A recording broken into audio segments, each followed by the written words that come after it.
Vamos ao Senhor em oração.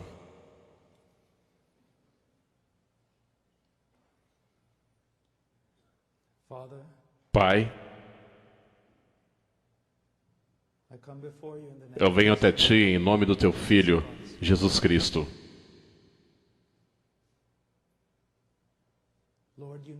Senhor, Tu sabes todas as coisas. Elas estão diante de Ti como um livro aberto.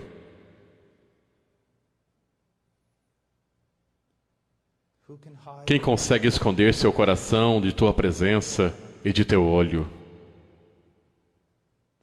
As obras mais espertas dos homens estão expostas à Tua frente.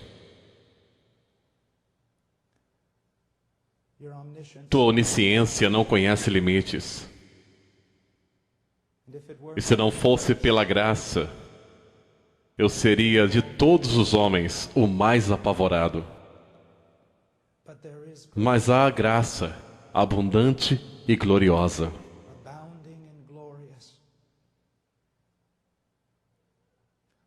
derramada sobre o mais fraco dos homens e abundando para a Tua glória. Pai, eu Te louvo e Te adoro e agradeço por tudo que Tu és e tudo o que Tu tens feito. E não há ninguém como Tu, nos céus ou na terra ou debaixo da terra. Tu és Rei e não há nenhum outro. Tu és Salvador e não compartilhas esta glória com nenhum outro. Pai, nesta noite, Tu me conheces e sabes da minha grande necessidade de graça.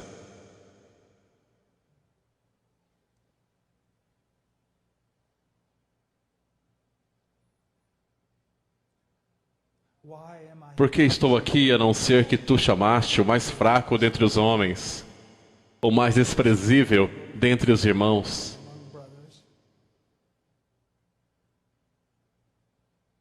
E que, pela Tua graça, muitas vezes o menor ensina o maior. E esse é sempre o meu caso. E eu Te louvo, eu Te adoro. Pai, ajuda-nos nesta noite. Para o vento com a eloquência. Para o inferno com o intelecto brilhante, Pai. Deixe que a verdade venha, que homens sejam transformados.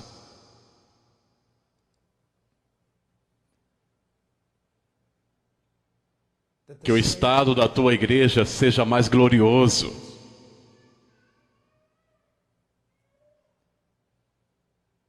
Eu oro por graça sobre graça e misericórdia sobre mim mesmo e sobre os ouvintes que estão presentes aqui. Ajude-nos, ó Deus, e nós seremos ajudados. E nos gloriaremos nesta ajuda. Em nome de Jesus. Amém.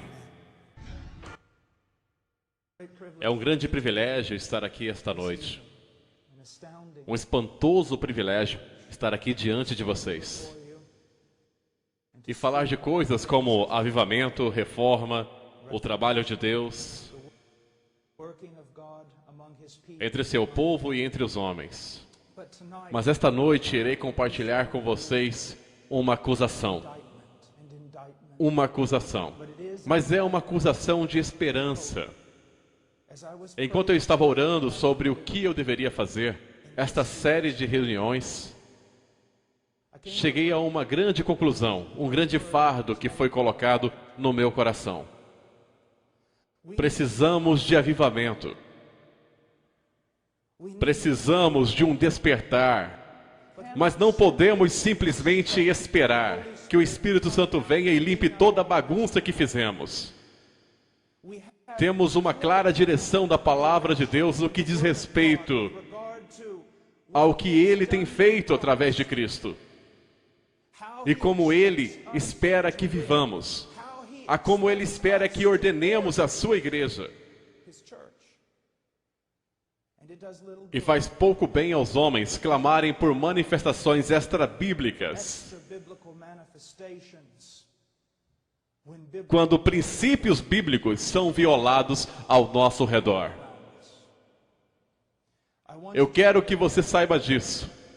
Há pouca necessidade para o diabo e os homens maus se oporem a um homem orando por avivamento,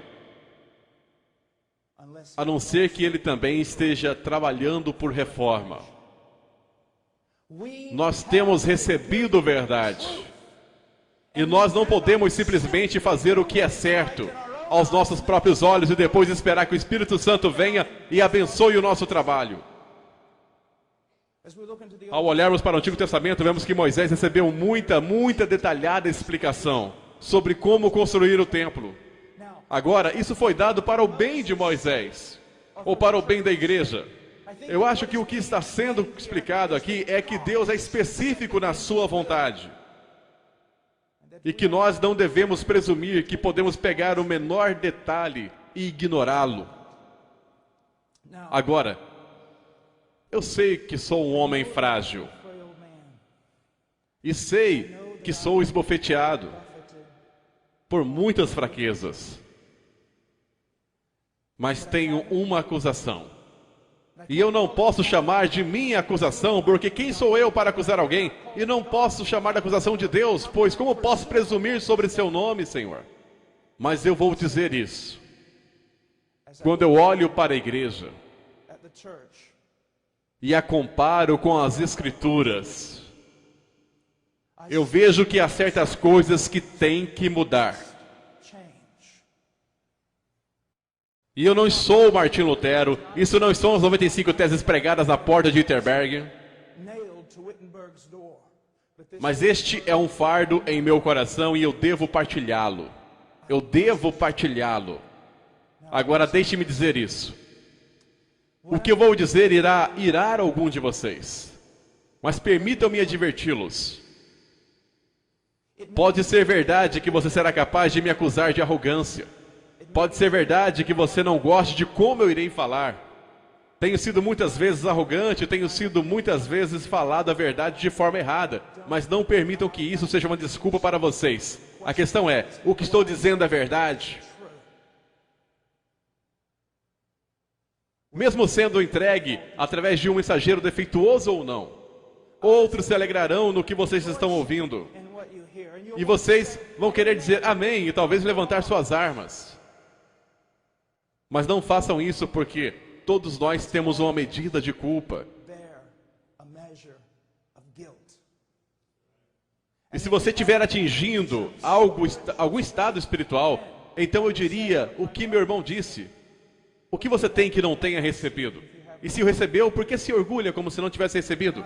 Não seria melhor adorar a Deus em humildade? Se você é um jovem ministro, eu não quero que você pegue estas verdades e leve de volta e ataque a sua igreja sem amor. Eu faria uma sugestão. Veja se os joelhos estão sangrando antes de começar qualquer tipo de reforma. E se você é um ministro mais velho, servindo ao Senhor por muitos anos, eu te imploro para não ser arrogante. Um rei velho e tolo pode aprender com o mais fraco de seus servos. E também peço isso, tenha a coragem de mudar tudo.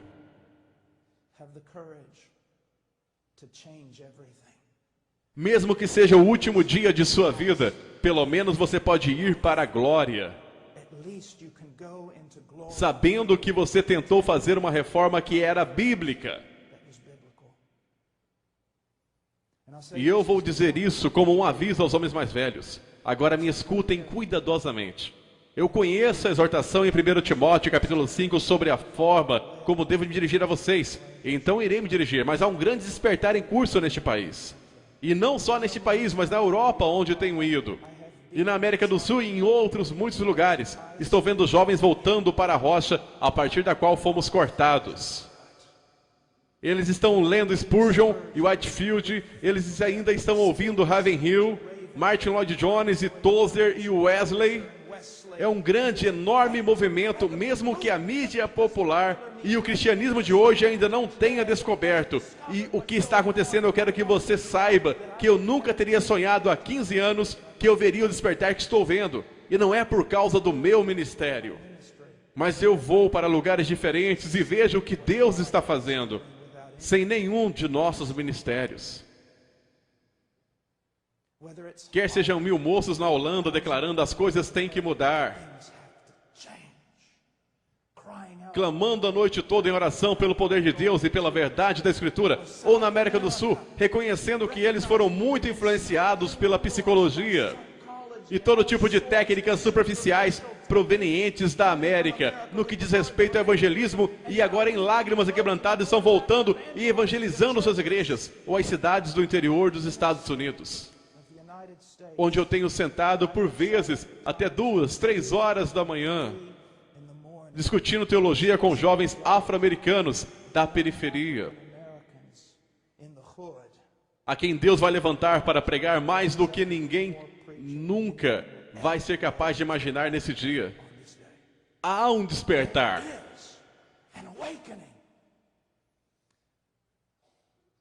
E vou dizer-lhes isso com ternura. A maioria dos homens com mais de 40 anos não tem sequer uma pista sobre isso. Muitos dos jovens que estão voltando aos velhos homens e aos velhos caminhos e a verdade que tem trazido, despertar inúmeras vezes deste mundo, a maioria desses jovens são muito jovens. E eles vão para seus pastores, e eles vão para seus dirigentes e dizem: olhe para isso, o que temos descoberto, olha o que aconteceu no país de Gales, olha o que aconteceu na África, olhe para olhe para esse ensino, é absolutamente incrível. E a maioria deles irá desprezá-lo, ou irá dizer: isso não é nada diferente do que eu tenho pregado em 25 anos. Quando na verdade é completamente diferente do que eles têm pregado há 25 anos. E portanto, temos que ter muito cuidado para compreender que Deus está fazendo uma obra. E aquele que começou a boa obra irá completá-la. Muitas pessoas têm a ideia de que vão orar em um avivamento. E outras pessoas dizem: avivamento virá se você orar ou não. Eu não estou em qualquer um desses campos. Mas eu sei disso. Quando eu vejo homens e mulheres e jovens em todo o mundo orando por um despertar, para mim isso é o primeiro fruto do avivamento. E eu posso contar com o fato de que aquele que deu os primeiros frutos trará a colheita inteira. Primeiro de tudo, a primeira acusação, uma negação prática da suficiência das Escrituras. Especialmente na minha denominação, uma negação prática da suficiência das Escrituras. 2 Timóteo 3,15 em diante diz: porque desde criança você conhece as sagradas letras, que são capazes de torná-lo sábio para a salvação mediante a fé em Cristo Jesus. Toda a Escritura é inspirada por Deus e útil para o ensino, para a repreensão, para a correção e para a instrução em justiça, para que o homem de Deus seja apto e plenamente preparado para toda boa obra. Ao longo das últimas décadas, tem ocorrido uma grande batalha no que diz respeito à inspiração das Escrituras. Agora, talvez alguns de vocês não participem dessa batalha, porém, muitos de nós, de denominações liberais, certamente temos uma batalha pela Bíblia. Contudo, quando vocês, como povo, chegarem a crer que a Bíblia é inspirada, vocês terão lutado apenas metade da batalha. Porque a questão não é meramente se a Bíblia é inspirada, se ela é inerrante. A grande pergunta que segue deve ser respondida é: a Bíblia é suficiente? Ou será que temos que trazer todos os chamados estudos das ciências sociais e culturais a fim de saber como funciona uma igreja? Essa é uma questão importante. Ciências sociais, em minha opinião, têm tomado precedência sobre a palavra de Deus de tal forma que a maioria de nós nem consegue perceber. Elas penetram de tal forma em nossa igreja, em nosso evangelismo e em nossa missiologia, que você dificilmente pode chamar o que estamos fazendo de cristão. Psicologia, antropologia, sociologia se tornaram influências primárias na igreja.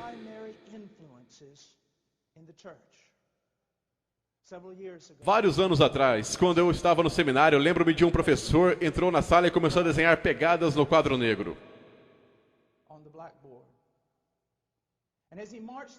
E quando ele as marchava, ele se virou para todos nós e disse apenas isto: Aristóteles está caminhando pelas salas desta instituição.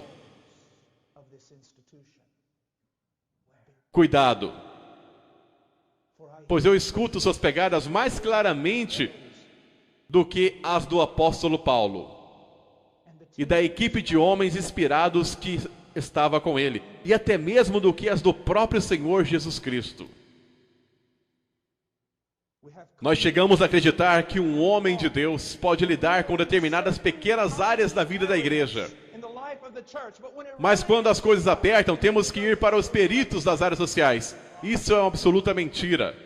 Diz aqui nas Escrituras que o homem de Deus seja preparado, adequado, equipado para toda boa obra. O que Jerusalém tem a ver com Roma?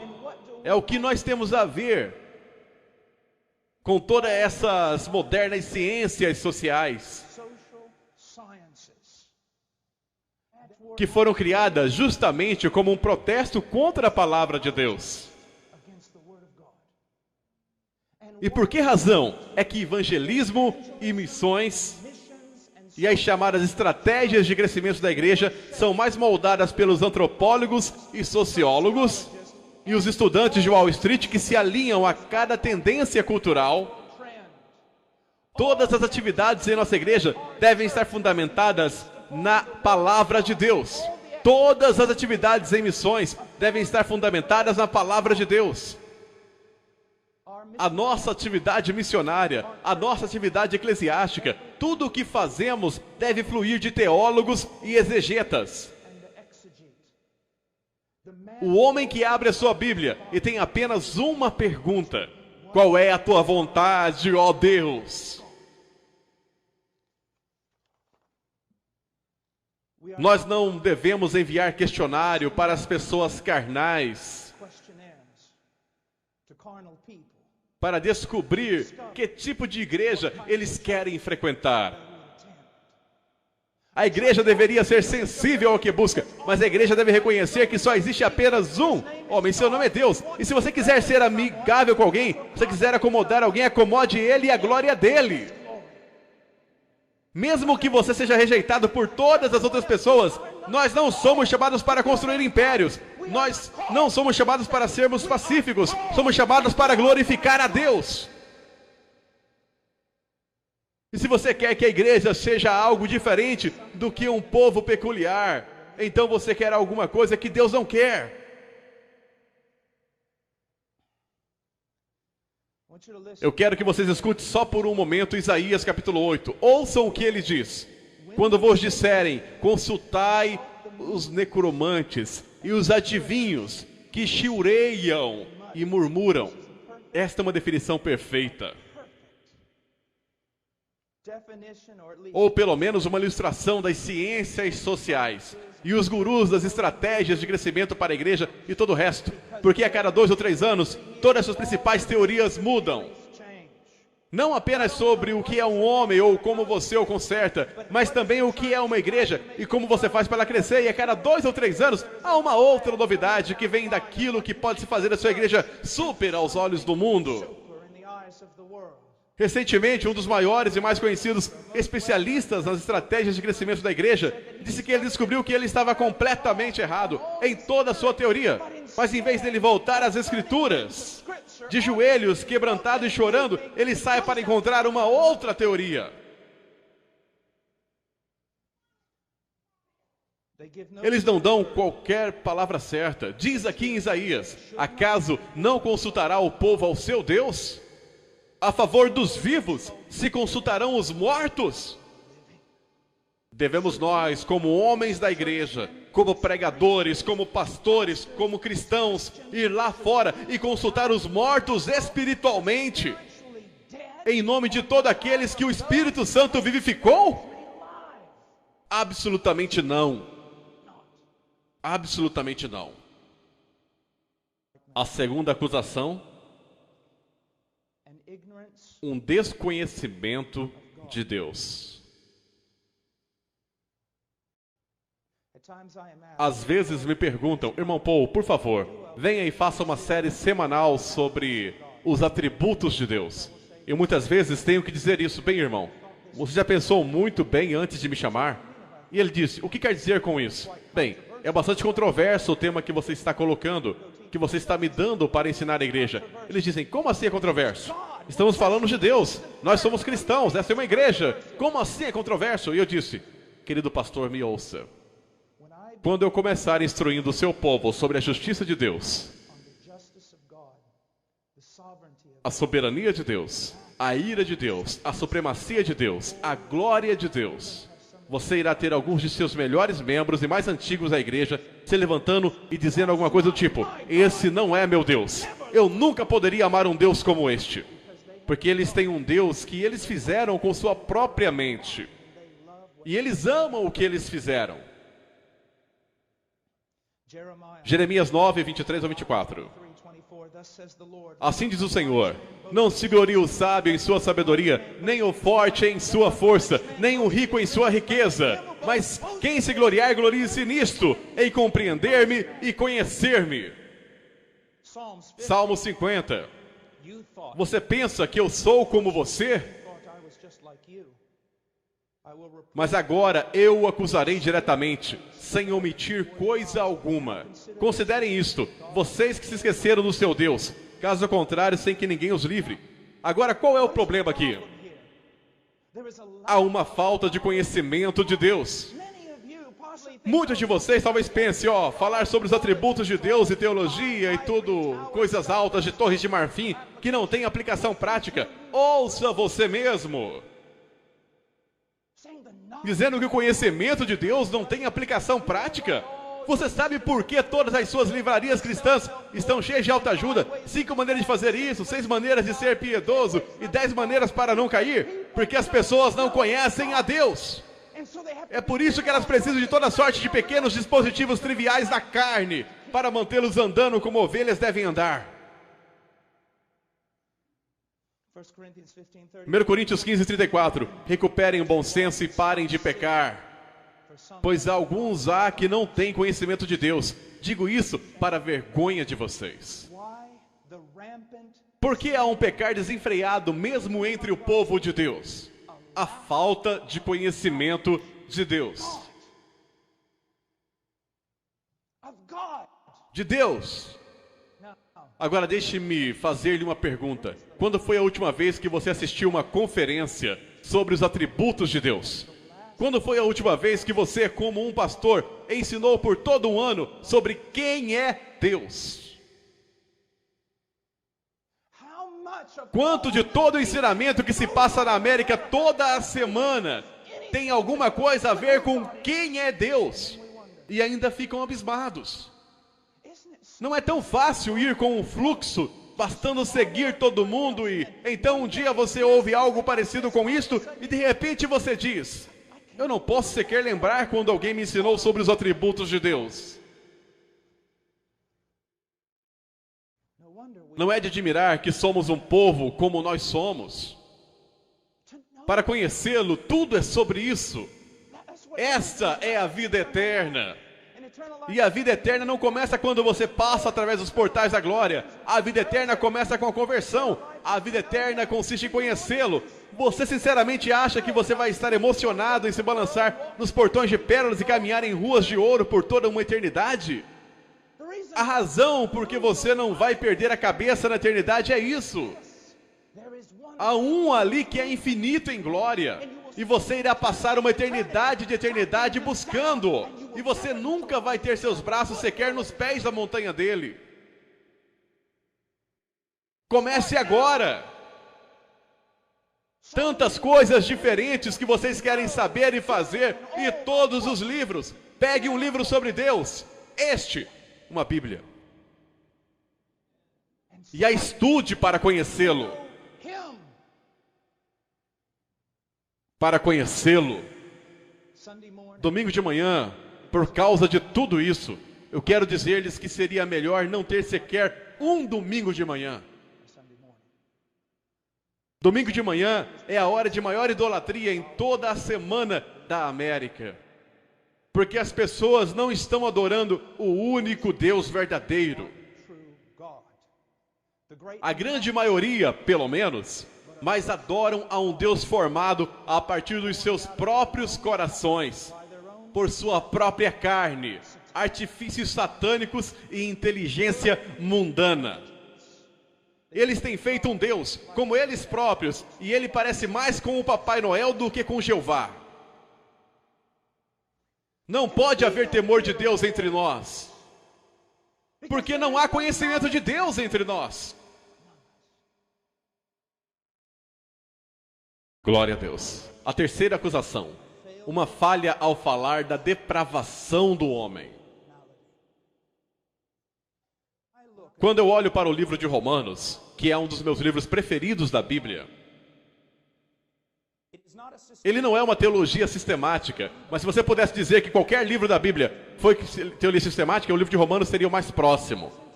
Não é surpreendente que Paulo gasta os 3 primeiros capítulos do livro procurando fazer alguma coisa? Levar todos os homens à condenação. Levar todos os homens à condenação. Mas não é que a condenação seja o bem supremo de sua teologia. Não é o seu fim ou o seu objetivo final. É um meio para trazer salvação para os seus leitores. Porque os homens têm que ser levados ao conhecimento de si próprios, antes de entregar a si próprios a Deus. Hoje os homens são feitos de tal modo decaídos, que você tem que cortar deles absolutamente toda a esperança na carne, antes que eles possam ser levados a Deus. Isso é importante em tudo, mas é especialmente importante no evangelismo. Eu me lembro, eu tinha 21 anos, e tinha acabado de ser chamado para pregar, e eu caminhava em uma antiga loja, onde eles venderiam ternos para ministros pela metade do preço. Eles têm feito isso por 50 ou 60 anos. E eu lá caminhava lá dentro, e eu estava procurando um terno em Balducá, Kentucky. E inesperadamente a porta se abriu. E eu ouvi a campainha tocar. A porta se fechou. Havia um velho homem em pé ali. E eu nunca peguei o nome dele, mas quando ele entrou, ele olhou para mim. Ele disse: garoto, você foi chamado para pregar, não é? Eu disse: sim, senhor. Ele era um velho evangelista. Ele disse: você vê onde está aquele prédio lá fora? Eu disse: sim, senhor. Ele disse: eu costumava pregar ali. O Espírito de Deus desceria e as almas seriam salvas. E eu disse: senhor, por favor, me fale sobre isso. Ele disse: não era nada como este evangelismo de hoje. Ele disse: nós pregaríamos por 2 ou 3 semanas e não daríamos qualquer convite para homens pecadores. Nós prepararíamos os corações dos homens até que o Espírito de Deus começasse a trabalhar e quebrantar seus corações. E eu disse: senhor, como você sabia quando o Espírito de Deus estava indo para quebrantar seus corações? E ele disse: bem, deixe-me dar-lhe um exemplo. Ele disse: muitas décadas atrás eu entrei nessa loja para comprar um terno. Alguém tinha me dado $30 e me disse: pregador, vá comprar um terno para você amanhã. E quando eu atravessei a porta, um jovem balconista que cuidava da loja voltou-se e olhou para mim, e quando ele olhou para mim, ele caiu no chão e clamou: quem pode salvar um ímpio como eu? E eu sabia que o Espírito de Deus tinha caído sobre aquele lugar. Hoje em dia nós simplesmente entramos e conversamos e damos 3 perguntas exploratórias e perguntamos se eles querem fazer uma oração pedindo para Jesus entrar em seus corações, e fazemos 2 vezes mais filhos do diabo, que nunca mais voltarão a serem abertos ao Evangelho por causa da mentira religiosa que nós, como evangélicos, temos vomitado de nossas bocas. Vou dizer algo que Leonard Ravenhill costumava dizer: agora você entende porque eu prego em vários lugares uma vez, mas essa é a verdade. Quando lidamos com o pecado superficialmente, em primeiro lugar, estamos lutando contra o Espírito Santo. Quando ele vier, convencerá o mundo do pecado. Há muitos pregadores populares hoje que estão mais preocupados em lhes dar sua melhor vida agora do que na eternidade. Eles se orgulham sobre o fato de eles não mencionarem o pecado em sua pregação. E eu posso dizer-lhes isso: o Espírito Santo não tem nada a ver com o ministério deles, senão que ele esteja trabalhando contra essa seria a única coisa. Porque quando um homem diz que ele não tem nenhum ministério que trata com o pecado do homem, o Espírito Santo o faz. É o ministério primário do Espírito Santo, entrar e convencer o mundo do pecado. E assim, saibam disso, quando você não trata especificamente, apaixonadamente, amorosamente com o homem e seu estado depravado, o Espírito Santo não está em nenhuma parte perto de você. Ademais, nós somos enganadores quando lidamos de modo superficial com o mal dos homens. Como pastores dos dias de Jeremias, eles tratam da ferida do meu povo como se não fosse grave. Paz, paz, dizem, quando não há paz alguma. Nós não somos apenas enganadores, mas somos imorais. Como um médico que nega o seu juramento hipocrático, pois ele não dá mais notícias a alguém porque acha que a pessoa se rebelará contra ele. Ficará zangado com ele, ficará triste. E portanto ele não diz a eles a notícia mais necessária para salvar suas vidas. Eu ouço os pregadores de hoje, eles dizem, não. Você não entende, irmão Paul. Nós não somos como as pessoas do tempo de John ou Charles Wesley. Nós não somos como a cultura que Whitefield se dirigiu ou Edwards. Nós somos tão robustos como eles são. Nós estamos quebrados. Nossa quarta acusação. Uma ignorância do Evangelho de Jesus Cristo. E eu quero submeter você essa noite a que esse país não é endurecido ao Evangelho. É ignorante do Evangelho, porque a maioria dos seus pastores o é. E deixe-me repetir isso. O problema deste país não são os políticos liberais. A raiz do socialismo, Hollywood ou qualquer outra coisa. Assim chamado, o pastor evangélico de nosso país e o pregador de nossos dias, o evangelista de nossos dias. É aí que o problema deve ser encontrado. Nós não conhecemos o Evangelho. Nós pregamos o glorioso Evangelho de nosso bendito Deus e o reduzimos a 4 leis espirituais e 5 coisas que Deus quer que você saiba, com uma pequena e supersticiosa oração no final, que se alguém repetisse depois de nós com bastante sinceridade, nós declaramos de forma papal, nascida de novo. Nós trocamos regeneração por decisionismo. Em primeiro lugar, eu estou pasmo depois de eu falar sobre o que eu vou falar por alguns poucos minutos com quantos crentes devotos há 30 ou 40 anos andando na fé virão a mim com lágrimas dizendo, irmão Paul, eu nunca ouvi isso antes em minha vida. Entretanto, essa é a doutrina histórica de redenção, de propiciação. Veja, quando você falar sobre o Evangelho, meu querido amigo, o faça claramente. O Evangelho começa com a natureza de Deus. E vai para a natureza do homem e a queda deste. Essas 2 grandes colunas do Evangelho têm que montar para nós o que deveria ser chamada e conhecida por cada crente como o grande dilema. E qual é esse dilema? Se Deus é justo, Ele não pode te perdoar. O maior problema em todas as Escrituras é este. Como um Deus pode ser justo e ao mesmo tempo justificador de homens maus?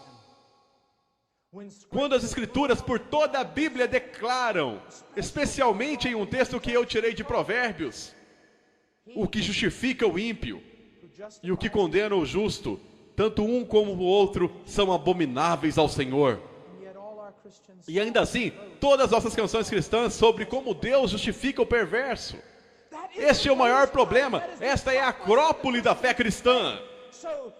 Assim diria Martin Lloyd Jones e Charles Spurgeon e qualquer outro que leu Romanos 3. Você tem que mostrar isso às pessoas. O grande problema é que Deus é verdadeiramente justo e todos os homens são verdadeiramente maus. Deus, para ser justo, deve condenar o homem mau. Entretanto, Deus, para a própria glória dele, pelo grande amor com que Ele nos amou, enviou seu Filho, o qual caminhou nessa terra como um homem perfeito. E então, de acordo com o plano eterno de Deus, Ele foi aquele madeiro. E naquele madeiro, Ele tomou o nosso pecado. E assumindo a posição legal de seu povo e carregando a nossa culpa, Ele se tornou uma maldição. Maldito todo aquele que não persiste em praticar todas as coisas escritas no livro da lei. Cristo nos resgatou da maldição, se tornando uma maldição em nosso lugar.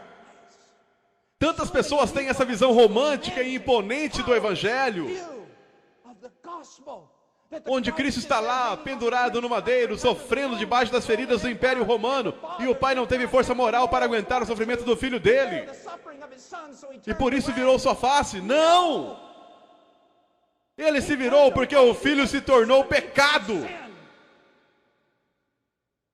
E tantos quantos ele está naquele jardim, grita, passa de mim este cálice. Especulam, bem, o que esteve no cálice?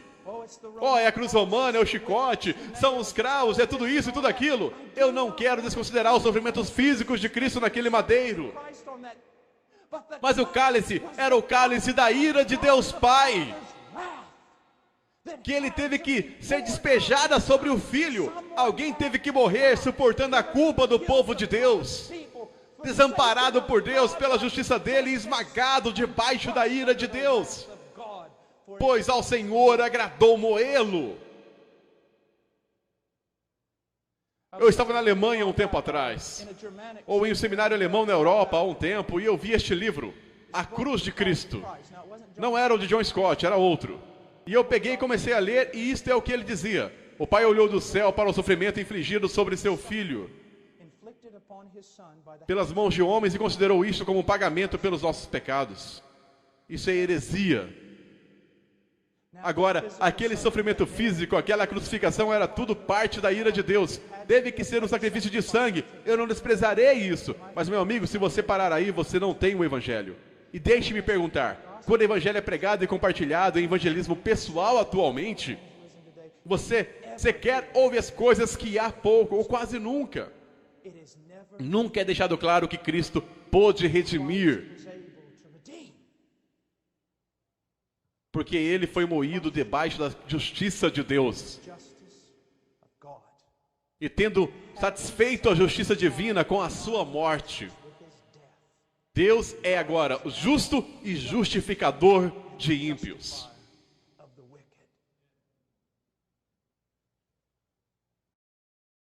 Redução de evangelho. E nós ainda nos perguntamos por que não há nenhum poder nele. Nós nos perguntamos por que, o que aconteceu, e eu irei te falar, quando você deixa de lado o evangelho, e não há mais nenhum poder em sua suposta mensagem do evangelho, você então tem que recorrer a todos aqueles pequenos truques de mercado, que são tão proeminentes usados nos dias de hoje para converter os homens. E nós todos conhecemos a maioria deles. Todos eles não funcionam. Meu querido amigo, deixe-me dizer isso. Vários anos atrás, quando eu estava me formando e tive que me tornar uma decisão de iria fazer ou não meu PhD, Deus, a fim de salvar a minha vida espiritual, me enviou para o meio das selvas do Peru, o mais longe possível de todo mundo acadêmico que eu poderia ficar. E lá eu comecei a perceber algo. Como disse Spurgeon, maiores homens com mentes maiores que a minha se aproximaram dessa doutrina de segunda vinda, mas em vão, é uma grande e poderosa doutrina. Ele disse, eu me fixarei nisso. Buscar compreender algo sobre Jesus Cristo e Ele crucificado. Deixe-me falar isso. Eu fico tão bravo.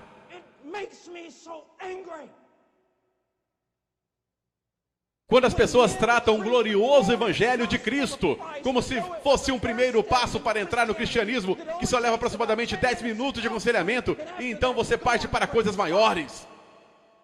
Isso mostra como nós somos patéticos em nosso entendimento das coisas de Deus. Meu amigo, no dia da segunda vinda, quando você entenderá absolutamente tudo sobre a segunda vinda, mas você estará em eternidade de eternidade no céu.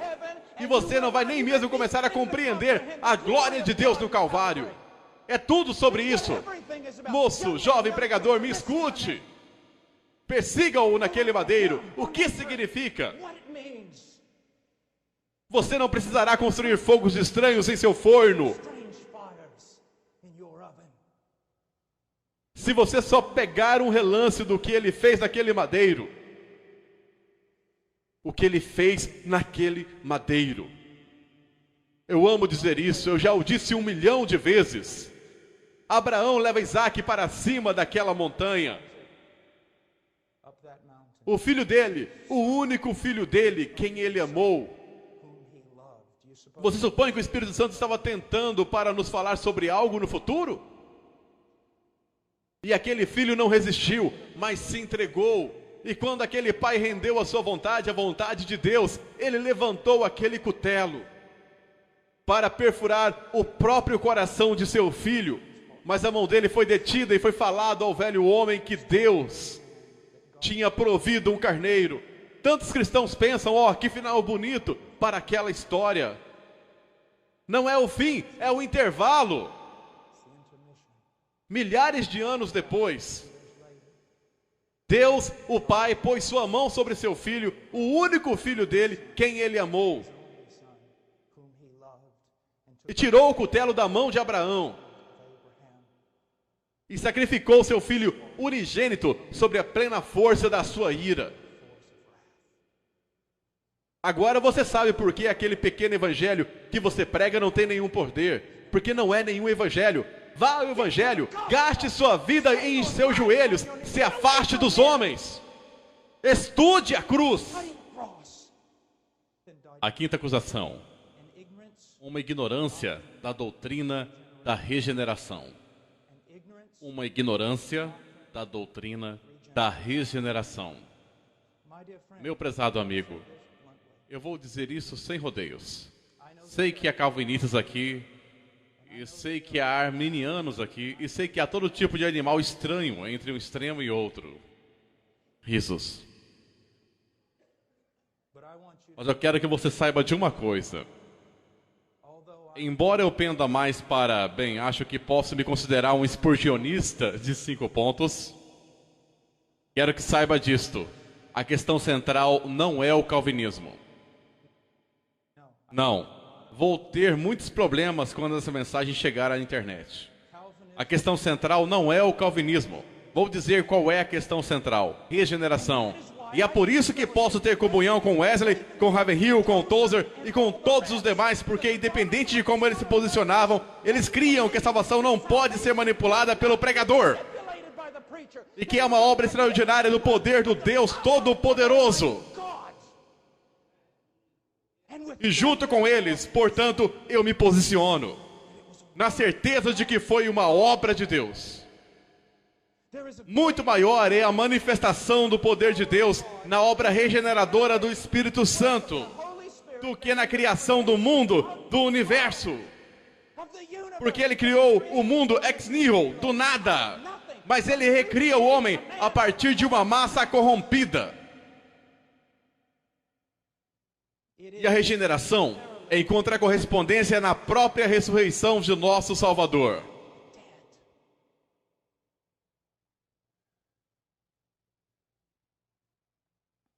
Se você é um pregador, entendo que quanto à pregação haja mestres e pregadores e expositores e isso e aquilo, e todos são muito necessários para a saúde da igreja.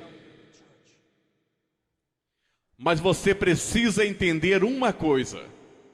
Quando o velho G. Campbell Morgan, há relatos disso, quando ele ia subir na torre majestosa para pregar, citava para si mesmo: como ovelha para o matadouro, como cordeiro mudo diante do tosqueador.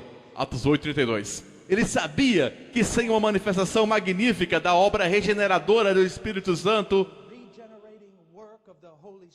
tudo o que ele dissesse seria morte. É o Espírito que dá a vida. E nesse sentido, todos nós que proclamamos sua palavra, devemos proclamá-la como profetas. O que eu quero dizer com isso? Somos sempre Ezequiel diante daquele vale de ossos secos. E como eles estão secos, então saímos e o que fazemos? Profetizamos. Dissemos: ouça a palavra do Senhor. E sabemos que o sopro de Deus deve soprar nesses mortos. Caso contrário, não ressurgirão.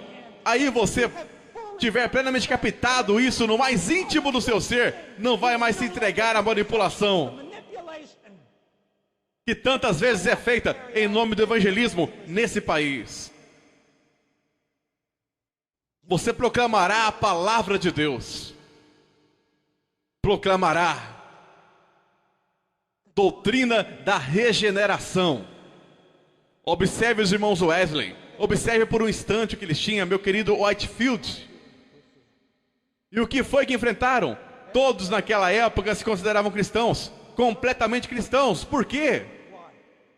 Bem, todos tinham sido batizados na infância, e isso ingressaram à aliança. Foram confirmados, viviam como diabos. A regeneração foi assim trocada por um tipo de credulismo, que recebeu a autoridade dos líderes religiosos da época.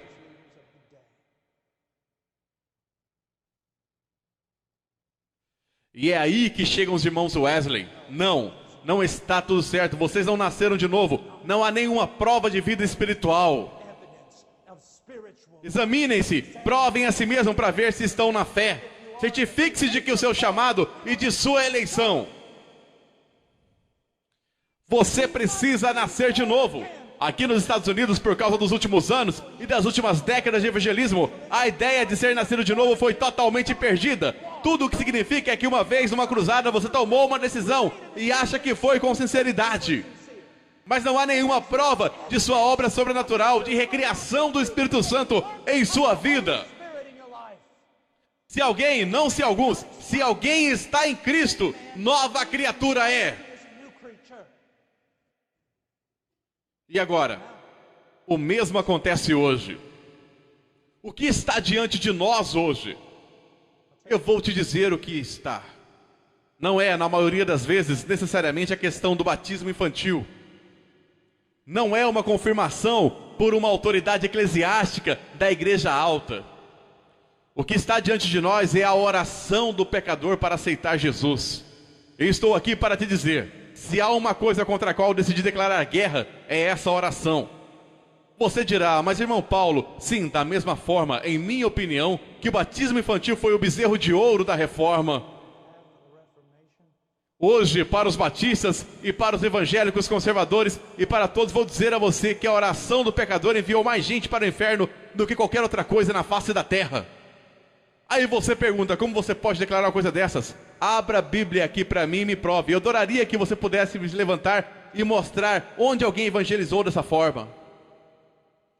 As Escrituras não afirmam que Jesus Cristo veio até a nação de Israel e disse: o tempo se cumpriu, o reino está próximo. Agora quem gostaria de me convidar para entrar em seu coração? Eu estou vendo uma mão ali. Não é isso que a Bíblia diz. Jesus disse, arrependam-se e creiam no Evangelho. Ora, os homens de hoje estão confiando no fato de que pelo menos uma única vez na vida fizeram a oração do pecador e então lhe disseram que estavam salvos porque foram suficientemente sinceros. E assim na experiência de salvação deles, você pode se perguntar, você é salvo? Eles não dizem sim, porque estou confiando em Jesus. E porque há provas poderosas que me dão segurança de ter nascido de novo. Não, eles dizem, sim, uma vez em minha vida fiz uma oração. E vivem como diabos. Mas fizeram uma oração. E alguns deles, fiquei sabendo de um evangelista que estava insistindo com o homem para que fizesse a tal oração. Por fim o homem ficou tão sem graça que o evangelista disse, bem, eu vou orar por você e se você desejar dizer a Deus, aperte a minha mão. Contemple o poder de Deus. Decisionismo, a idolatria do decisionismo. Os homens acham que vão para o céu pelo fato deles terem julgado a sinceridade de suas próprias decisões. Quando Paulo veio à igreja de Corinto, não lhe disse, olhem, vocês não estão vivendo como cristãos. Então vamos voltar àquele momento da vida em que fizeram aquela oração. Vamos ver se vocês foram sinceros. Não, ele disse, examinem-se para saber se estão na fé. Porque quero que saiba, meu amigo, que a salvação é somente pela fé. É obra de Deus, é graça sobre graça sobre graça. Mas a prova da conversão não é apenas o seu exame de sua sinceridade no momento de sua conversão. É o fruto contínuo em sua vida. É o fruto contínuo em sua vida. Ah, meu querido amigo, veja em que situação nos metemos. Uma árvore não é conhecida por seus frutos? O que lhe parece? 60%, 70% dos americanos pensam que são convertidos, nascidos de novo. Nós matamos quantos milhares de bebês por dia? Somos odiados em todo o mundo por nossa imoralidade. No entanto, somos cristãos? E sem rodeios, eu deposito isso, a culpa aos pés do pregador.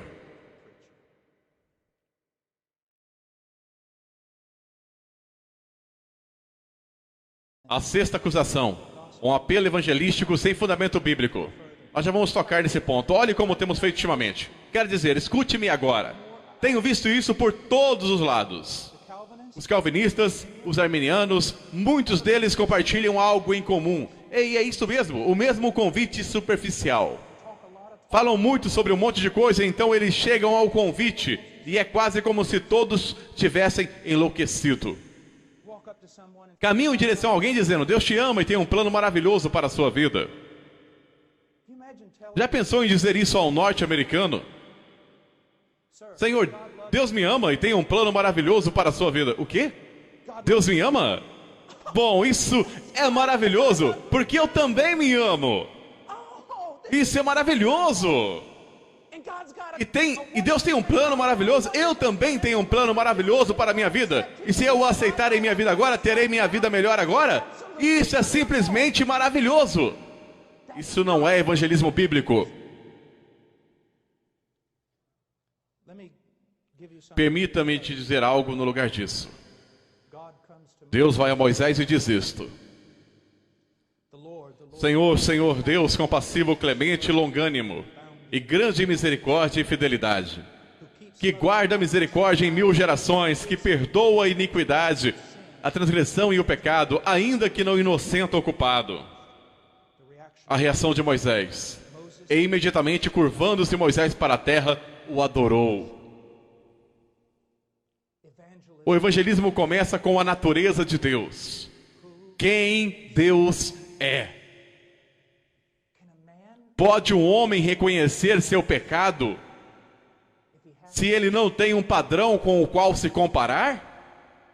Se nós dissermos somente coisas triviais sobre Deus, que divirtam a mente carnal dele, será que essa pessoa poderá ser levada a um arrependimento e fé genuínos? Nós não começamos com Deus te ama e tem um plano maravilhoso para a sua vida. Começamos com o conselho completo de quem é Deus. Nós lhe dizemos desde o princípio que isso poderá custar as suas vidas.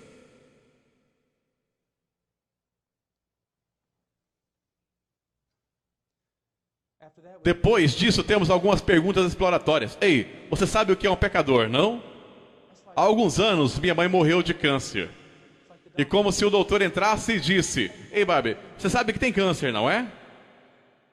Nós tratamos o pecado tão superficialmente, sem agravos, nada solene. Senhor, há uma terrível podridão em você e um juízo está vindo. Porque se só dissermos a um homem, Senhor, você sabe o que é um pecador? Vão e perguntem ao diabo se ele sabe o que é um pecador. Bom, sim, eu sou, e muito bom nisso. Ou muito mal, dependendo do que você vê. Mas sim, eu sei que sou pecador. A pergunta não é, você sabe que é pecador?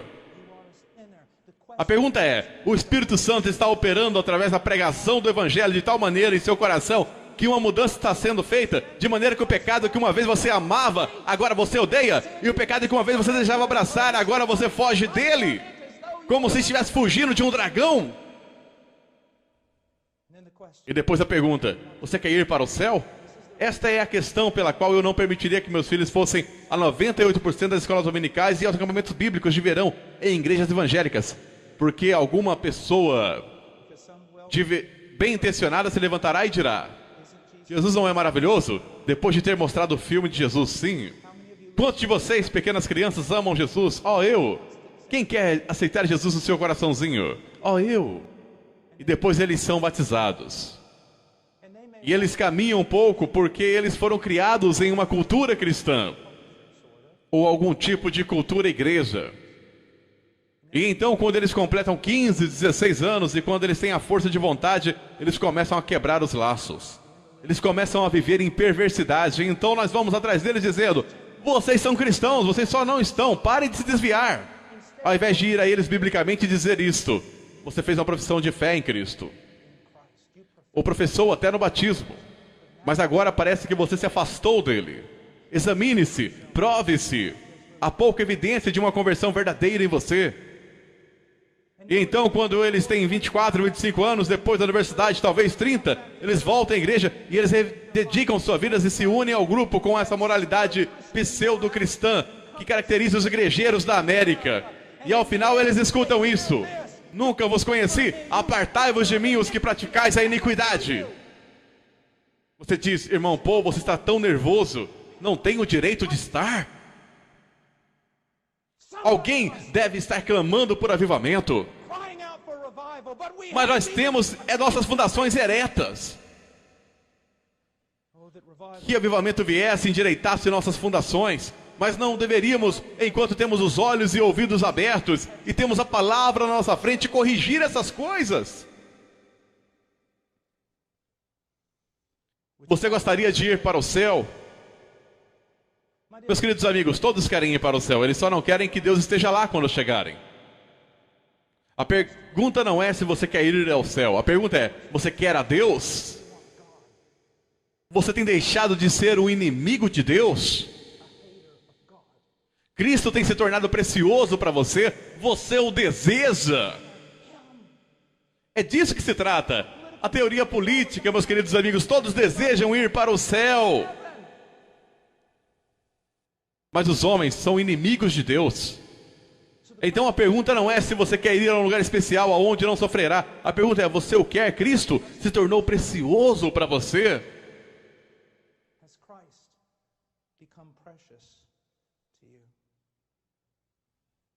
Frequentemente, depois de uma pessoa orar, perguntam: você gostaria de ir para o céu? Bom, sim. Então você gostaria de orar e pedir que Jesus entre no seu coração?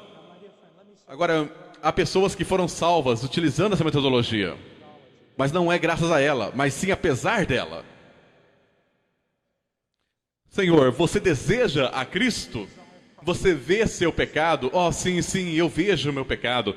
Senhor, vejamos alguns versículos da Bíblia que falam sobre o que o arrependimento lhe se parece. O Espírito testemunhando que isso está acontecendo em sua vida. Você vê quebrantamento, vê a desintegração de tudo pelo que tem lutado em sua vida. E agora sua mente está cheia de novos pensamentos sobre Deus, e novos desejos, e novas esperanças. Sim, eu vejo. Senhor, isso pode ser os primeiros frutos do arrependimento. Agora entregue a sua vida a Cristo. Confie nele. Confie nele. Confie em Cristo. Agora me escute. Você tem autoridade para falar do Evangelho às pessoas. Você tem autoridade de lhes dizer como é. Você tem autoridade para apontar princípios bíblicos sobre a certeza da salvação. Você não tem autoridade para lhe dizer que são salvos. Esta é uma obra do Espírito Santo de Deus. Mas quando você os conduzem por aquela oração, você convidou Jesus para dar seu coração? Sim. Você foi sincero? Sim. Você acha que ele te salvou? Não sei. Claro que ele salvou, porque você foi sincero. Ele prometeu que se você o convidasse, ele entraria. Logo você está salvo. E ele sai da igreja depois de 5 minutos de aconselhamento, e o evangelista vai comer no restaurante e a pessoa está perdida.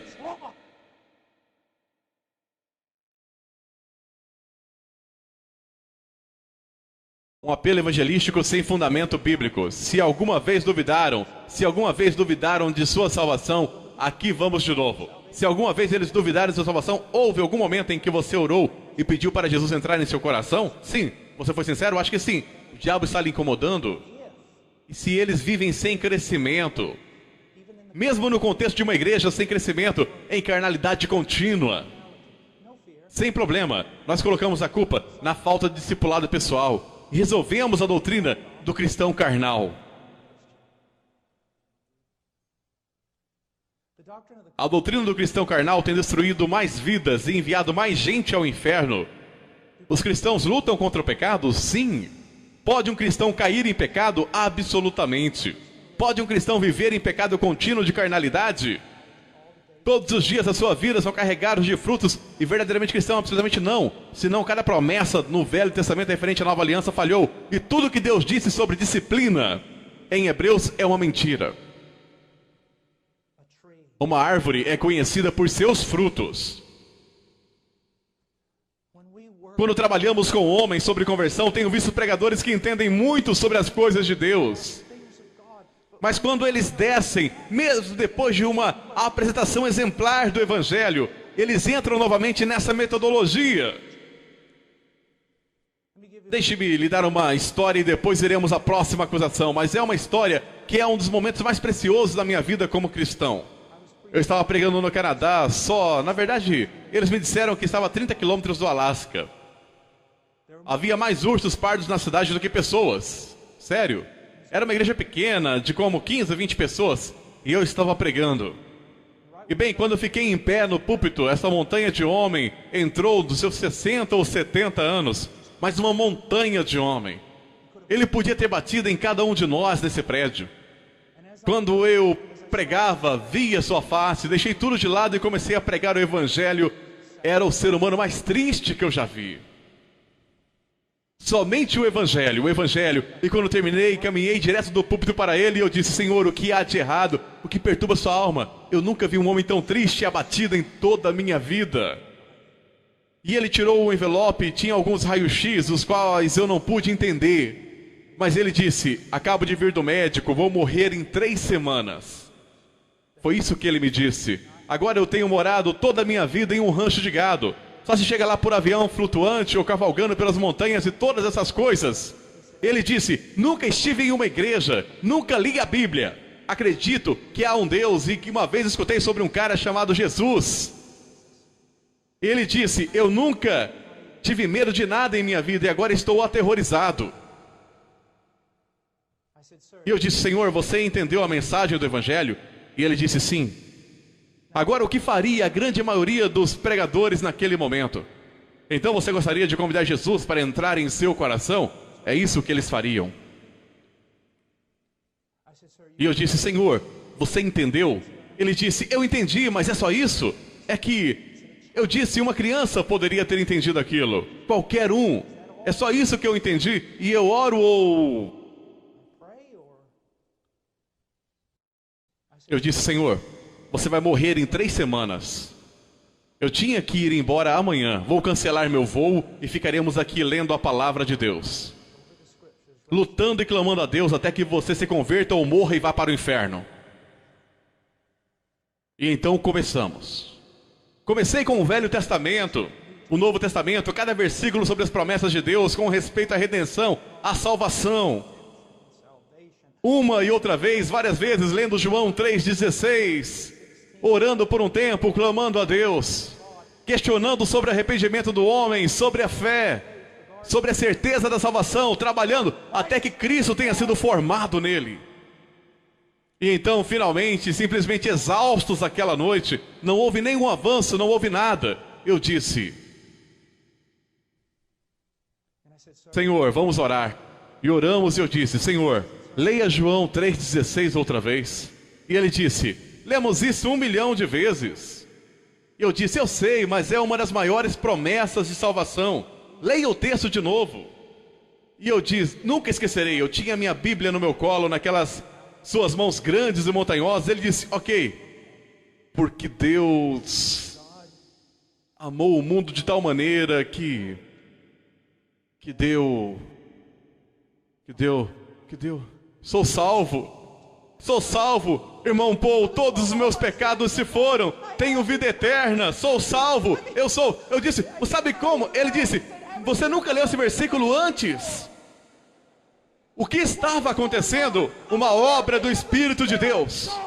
Ao invés daqueles truquezinhos que você tenta. Você quer ir a comer? Você pensa que pregar é um espetáculo e depois disso você volta para o hotel? Não, após a pregação é que o trabalho começa, lidando com as almas. As pessoas vão à frente em reuniões para aconselhamento com pessoas que não deveriam estar aconselhando. 5 minutos, rápido, dê o cartão ao pastor e o pastor diz: gostaria de lhes apresentar ao novo Filho de Deus. Bem-vindo à família de Deus. Como você se atreve? Se você vai apresentá-lo, diga isso. Este homem essa noite fez uma profissão de fé em Jesus Cristo. E por causa do nosso temor de Deus e nosso amor pelas almas dos homens, Nós agora iremos trabalhar para ter certeza que Cristo tem realmente sido formado nele. Que ele verdadeiramente tem um entendimento bíblico sobre arrependimento e fé. E grande certeza e gozo no Espírito Santo. É isso que nós vamos fazer.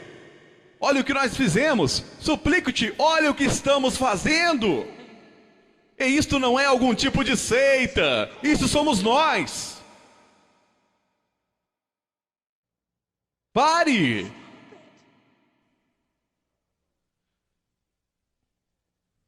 Pare!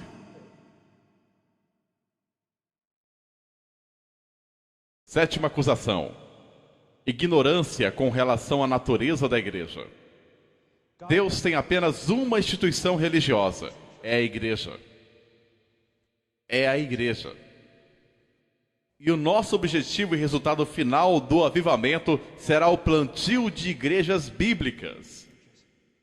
Eu tenho um grande medo de que a igreja local hoje seja desprezada.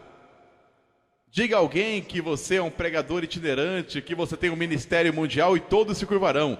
Diga a alguém que você é um pastor de grupo de 30 e farão com que você se sente no fundo durante a conferência. Ele não é o príncipe dos pregadores itinerantes, ele é o príncipe dos pastores. Muitos anos atrás, Bill Clinton tinha um slogan durante a eleição: é economia, estúpido. Meu pastor, Jeff Noblet, um dos presbíteros em nossa igreja, o principal pastor e pregador, me disse um dia: você sabe, eu gostaria de ter um monte de camisetas dessas. Que elas diriam, irmão Jeff? É a igreja, estúpido. Jesus deu sua vida pela igreja, uma linda virgem, a igreja primitiva.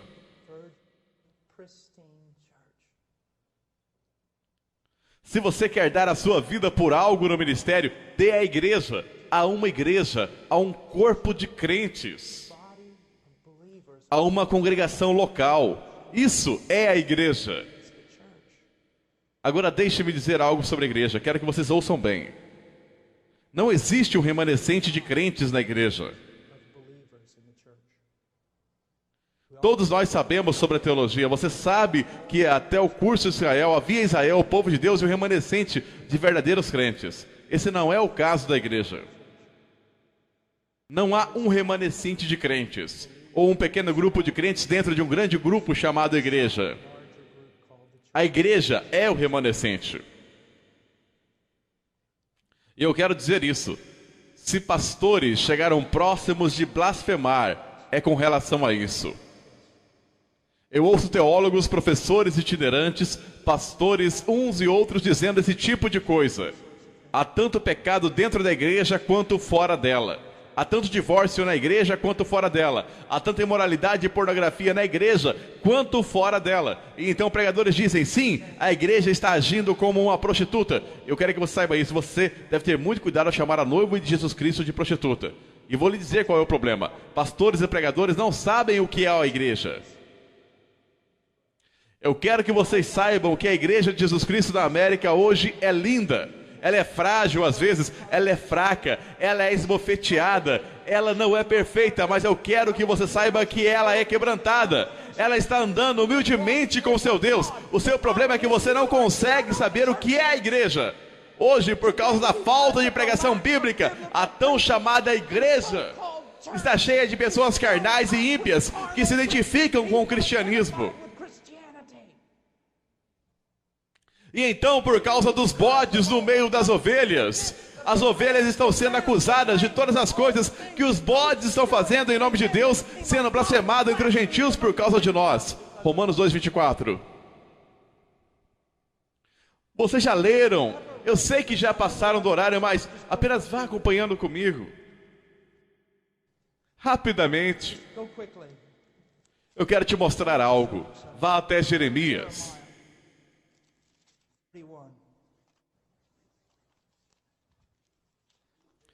Jeremias 31. 31, Jeremias. Eis que os dias vêm, diz o Senhor, em que farei uma nova aliança com a casa de Israel e com a casa de Judá. Agora eu não quero tirar nada do povo chamado Israel. Mas esse texto também é aplicado à igreja, entenda isso. Eu não quero entrar em batalhas na escatologia, mas na Bíblia, no Novo Testamento, no livro de Hebreus, é aplicado ao povo de Deus. não conforme a aliança que fiz com seus pais no dia em que os tomei pela mão para os tirar da terra do Egito.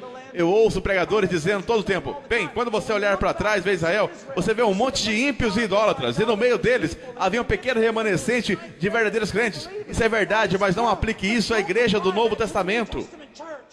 Porque ele diz: eu irei fazer algo diferente, não como a aliança que eu fiz com os pais deles, no dia em que eu os tirei da minha mão da terra do Egito. Minha aliança, embora eu tenha sido um marido para eles, mas esta é a aliança que farei com a casa de Israel depois desses dias, declara o Senhor.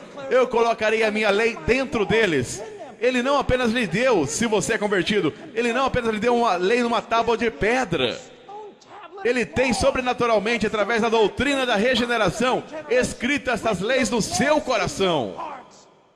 É porque ele fez isso, eu serei seu Deus e eles serão meus povo. E veja o que diz: não ensinarás cada um ao seu próximo, nem cada um ao seu irmão, dizendo: conhece o Senhor, porque todos me conhecerão, desde o menor até o maior deles, diz o Senhor. Pois perdoarei as suas iniquidades e dos seus pecados jamais me lembrarei. Novamente, a doutrina da regeneração. Deus está fazendo algo novo nesses últimos 2000 anos. Nós não temos muitas igrejas na América. Temos um monte de prédios de tijolo realmente bonitos, com gramados finamente podados.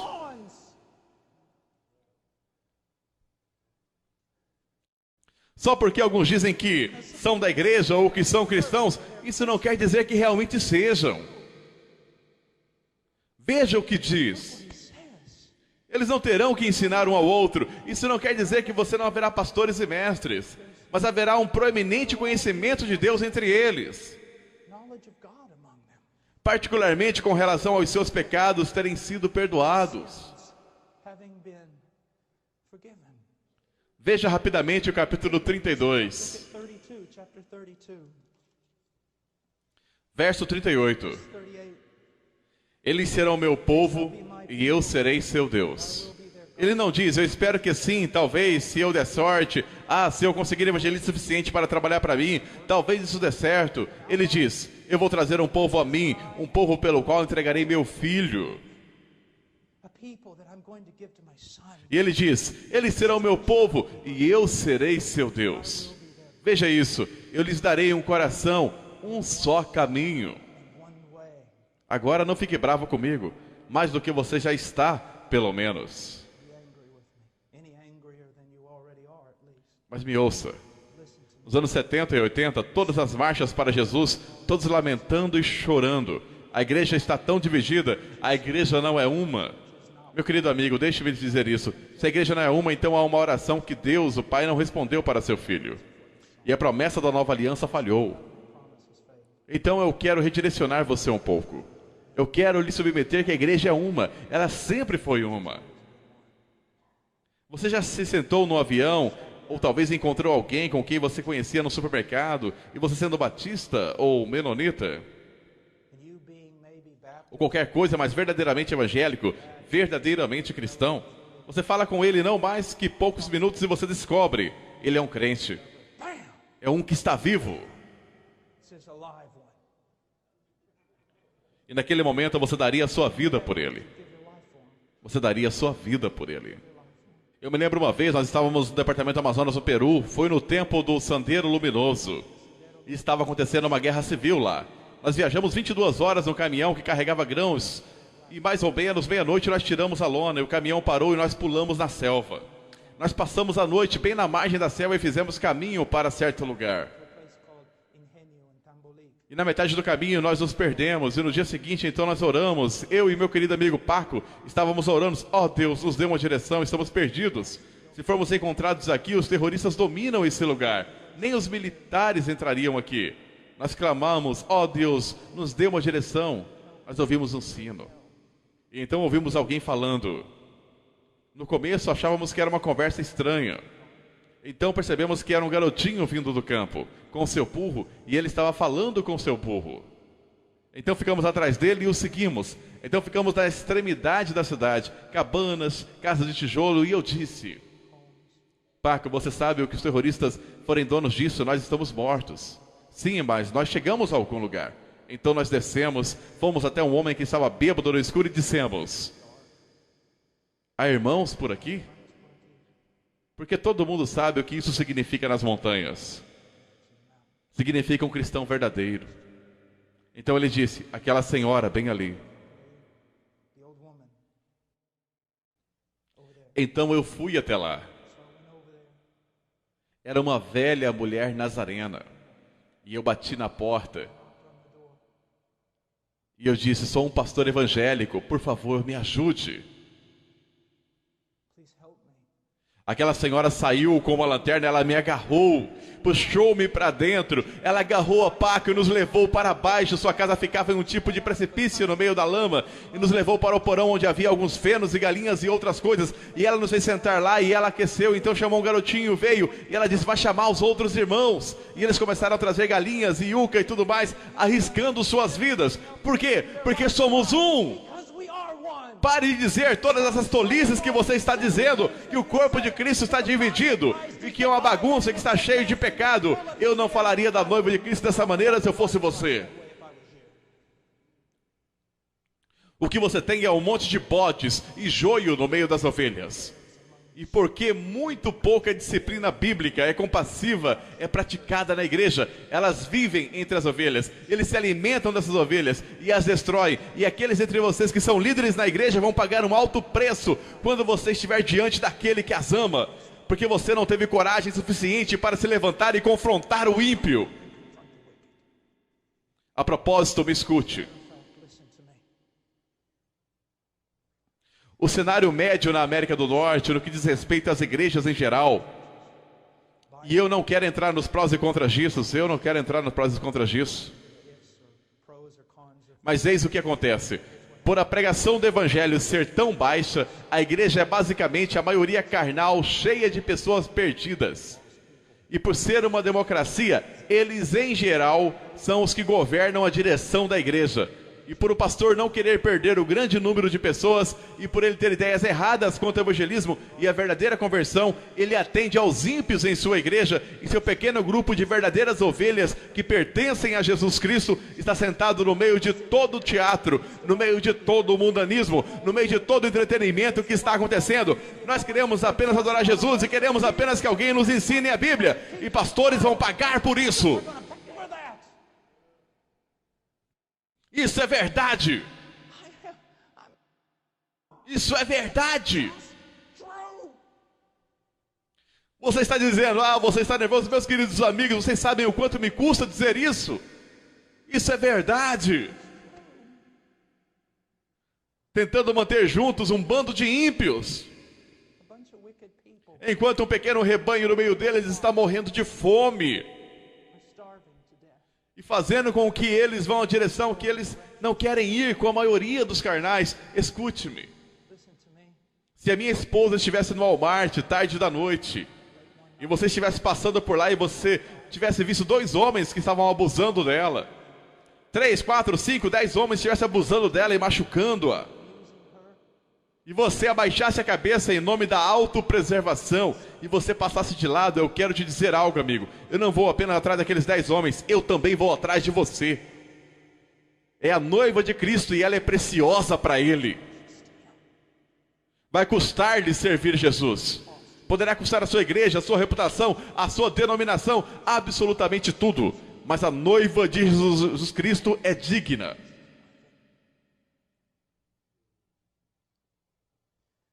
Veja o que diz, eu amo isso. Veja 39, e lhes darei um mesmo coração e um só caminho. E o que é esse caminho? É Cristo e é santidade.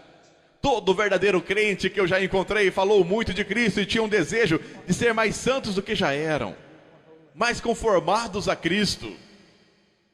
Veja, e lhes darei o mesmo coração, um só caminho, para que temam todos os dias, para o seu bem e o bem de seus filhos depois deles. Que grande texto é esse? Mas vamos agora. E farei com eles uma aliança eterna, de não me desviar, de fazer-lhes o bem. Agora, nós apenas lemos isso e muitas pessoas que são ímpias, que são perdidas, apenas vão à igreja no domingo, elas ouvem este verso e dizem, sim, Deus fez uma aliança eterna comigo, Ele nunca se apartará de mim, nunca, nunca, e estou seguro por causa da graça de Deus. Mas eles falham em ler a segunda parte. E veja o que diz: e farei com eles uma aliança eterna de que não se desviar de fazer-lhes o bem. E porei o meu temor nos seus corações, para que nunca se apartem de mim. Evidência de que Deus fez uma aliança eterna com você, Senhor, é que Ele colocou o temor de Deus em você, para que você não se aparte dEle. Se você se apartar dEle e Ele não te disciplinar, e você continuar se apartando dEle, esta é uma evidência que Ele não colocou o temor dEle em você. Você não foi regenerado, então você não tem aliança com Deus alguma. Isso é a verdade. A oitava acusação, e vamos nos apressar nisso. Sei que isso é um mal entendido hoje, então vou defini-la. Uma falta de amorosa e misericordiosa disciplina eclesiástica. A maioria dos pastores evangélicos atualmente na América devem pegar Mateus 18 e arrancá-los das suas Bíblias. Você não pode fazer isso. Senhor, você tem que ficar com tudo. Muitos pastores, sua teologia fica para trás quando eles saem do seu escritório, do seu local de estudo. Eles são teológicos nas conversas, são teológicos nos seus escritórios, mas quando saem, eles administram a igreja por métodos carnais. E eu não sou um ancião na minha igreja e não estou lá há muito tempo, então posso dizer isso sem me gabar. Ela pratica disciplina eclesiástica. É uma igreja bem grande, cerca de 1000 pessoas. E eles estimaram ter salvo 30 casamentos nos últimos anos. Através de amorosa e compassiva disciplina eclesiástica, que não começa com excomunhão. Começa com vós que sois espirituais. Nós dizemos, eu sou tão amoroso, nós não podemos praticar disciplina, somos amorosos. Você é mais amoroso do que Jesus? Ele é quem ordenou isso. Sim, mas vai causar tantos problemas? Sim, vai. Talvez seja por isso que há muitos problemas entre a igreja e a cultura hoje. Porque não estamos confrontando a cultura. E não confrontamos a cultura simplesmente saindo e fazendo protesto para Hollywood. Nós confrontamos a cultura obedecendo a Deus. Noé construiu a arca e condenou o mundo. Você não precisa ter a faixa de protesto, só ande em obediência e o mundo irá te odiar. Meu querido amigo, ora, se teu irmão pecar contra ti, vai e repreende-o. Entre ti e ele, se te ouvirtes, ganhaste a teu irmão. Que coisa maravilhosa. Mas se não te ouvir, leva ainda consigo 1 ou 2, para que pela boca de 2 ou 3 testemunhas, toda palavra seja confirmada. Não que esses caras estejam do seu lado, eles não vão ouvir e julgar. Talvez teu irmão não esteja em pecado, talvez você seja crítico demais e legalista. Ouça, e se não os escutar, diz eu à igreja, e se também não escutar a igreja, considera-o como um gentil e publicano.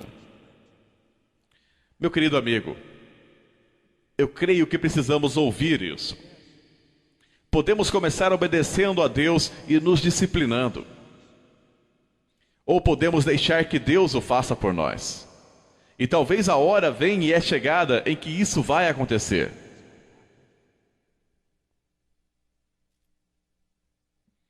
Não estou falando de homens críticos, legalistas e odiosos. Já existem muitos. Eu estou falando de um homem, de um grupo de anciãos, líderes, que amam o bastante para arriscarem suas vidas. Porque sabem que isso não é um jogo, isso não é algo que fazemos apenas para esta vida. A eternidade está em jogo, a salvação de almas. Olhe para todas essas livrarias cristãs. Olha para os livros antigos, dos dias antigos de Wesley e Whitefield, e repetidamente dos puritanos reformados. A maioria desses livros lidou com o que é o Evangelho, como você o prega, como você leva alguém a Cristo, como você discerne uma verdadeira conversão, como você se torna um doutor de almas. Nós nos unimos em Roma nessa questão. Roma, bebê é batizado, o bebê é cristão, o bebê é de Roma. Nunca mais lide com a conversão, apenas crie todo tipo de métodos mundanos para mantê-los na igreja. Evangélicos têm feito o mesmo. Ore uma pequena oração com eles depois de 2 ou 3 minutos, depois de meia hora de pregação, sendo que 25 minutos foram de histórias bem divertidas. E então lance a rede depois de 5 minutos. Aconselhe-os um pouco e então os declare salvos e passe o resto dos dias discipulando-os e imaginando por que eles não crescem. Quero lhe dizer, eu creio em um discipulado pessoal 1 a 1. Mas, meu querido amigo, a igreja se deu bem por 1000 anos ou mais sem ele. Sem aquilo que conhecemos como discipulado pessoal, com todos os livros e coisas diferentes. Quero que você pense nisso. O discipulado pessoal de 1 a 1 se tornou gigante no final dos anos 70 e até hoje. Qual era o clamor? Estão saindo tantas pessoas pela porta dos fundos quando estão entrando da frente. E a razão disso é que não estamos discipulando as pessoas. Não, isso está acontecendo porque as pessoas não estão sendo convertidas. Porque suas ovelhas, elas ouvem a sua voz e o seguem. Agora nós devemos discipulá-los, mas não é por isso. Saíram de nós, mas não eram de nós. E eles tiveram pouca chance de ser como nós. E ninguém jamais lidou com suas almas. Então nós gastamos uma fortuna discipulando cabras, esperando que se tornem ovelhas. Você não pode ensinar uma cabra a ser ovelha. Uma cabra se torna uma ovelha pela obra sobrenatural do Espírito de Deus Todo-Poderoso. Agora, disciplina eclesiástica. Eu mudei minha família para esta igreja porque ela pratica disciplina eclesiástica.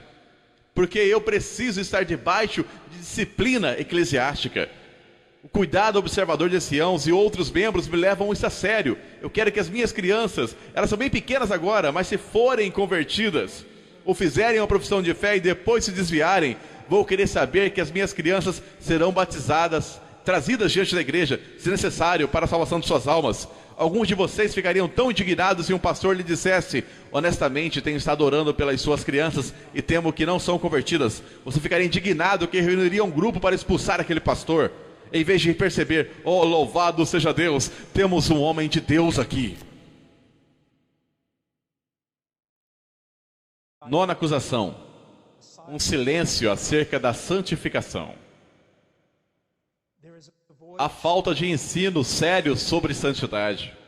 Meu caro amigo, com o ensino genérico sobre santidade, todo mundo concorda. Vamos ser santos, nós precisamos ser mais santos. Vamos ter uma conferência sobre santidade, mas quando você é específico sobre o que isso significa, é aí que tudo fica tumultuado. Busque paz com todos os homens, o escritor de Hebreus nos diz, e santificação sem a qual ninguém verá o Senhor. Alguém acredita nisso? Você diz: irmão Paul, eu tenho sido culpado tão frequentemente por ensinar a salvação. Escute-me novamente. Isso remete à regeneração e à providência de Deus. Se Deus verdadeiramente converte um homem, Ele vai continuar trabalhando nesse homem, através do ensino, bênção, advertência e disciplina. Ele vai certificar-se de que o trabalho que Ele começou será completo. E é por isso que o escritor diz: sem santificação, sem santidade, ninguém verá o Senhor. Por quê? Porque não existe crescimento em santidade. Deus não está trabalhando em sua vida. Se Ele não está trabalhando em sua vida, é porque você não é um filho. Veja as diferenças entre Jacó e Esaú. Amei Jacó, odiei Esaú. Porém Deus cumpriu suas promessas em ambos. Jacó foi abençoado, Esaú foi abençoado. Como Deus demonstrou seus julgamentos e ira contra Esaú e seu amor com Jacó? Eu vou lhe contar como. Ele deixou Esaú à vontade, sem exercer disciplina, sem piedade, nada. Mas ele espancava Jacó até a morte, quase todos os dias de sua vida. A disciplina amorosa, a correção de Deus para nos trazer a santidade. Agora, há tanto ensino sobre isso, mas deixe-me dizer isso. Rogo-vos, pois, irmãos, pela compaixão de Deus, que apresentei os vossos corpos em sacrifício vivo, santo. Romanos 12:1 continua no segundo. Seus corpos, por que ele diz corpo? Eu acredito que para evitar toda essa super espiritualidade. Bem, eu dei a Jesus o meu coração e você não pode julgar um livro pela sua capa. Bem, a verdade é que você pode julgar um livro pela capa. Jesus nunca disse que você não poderia julgar um livro pela capa. Ele disse que você não poderia conhecer a árvore pelos seus frutos. E se você pensa que deu-lhe seu coração, então ele vai ter seu corpo. E vou lhe contar o motivo. O coração, meu amigo, não é um músculo de bombeamento de sangue. É o fruto da imaginação de um poeta. Ele refere-se à sua verdadeira essência, ou centro do seu ser. Não me diga que Jesus tem a sua real essência e o centro do seu ser, e isso não afeta o seu corpo. Isso não vai acontecer. E então o que nós fazemos? Nós vamos às Escrituras, o quê? Legalisticamente não, extraindo inferências não, apenas baseando-se nos mandamentos das Escrituras, sobre o quê?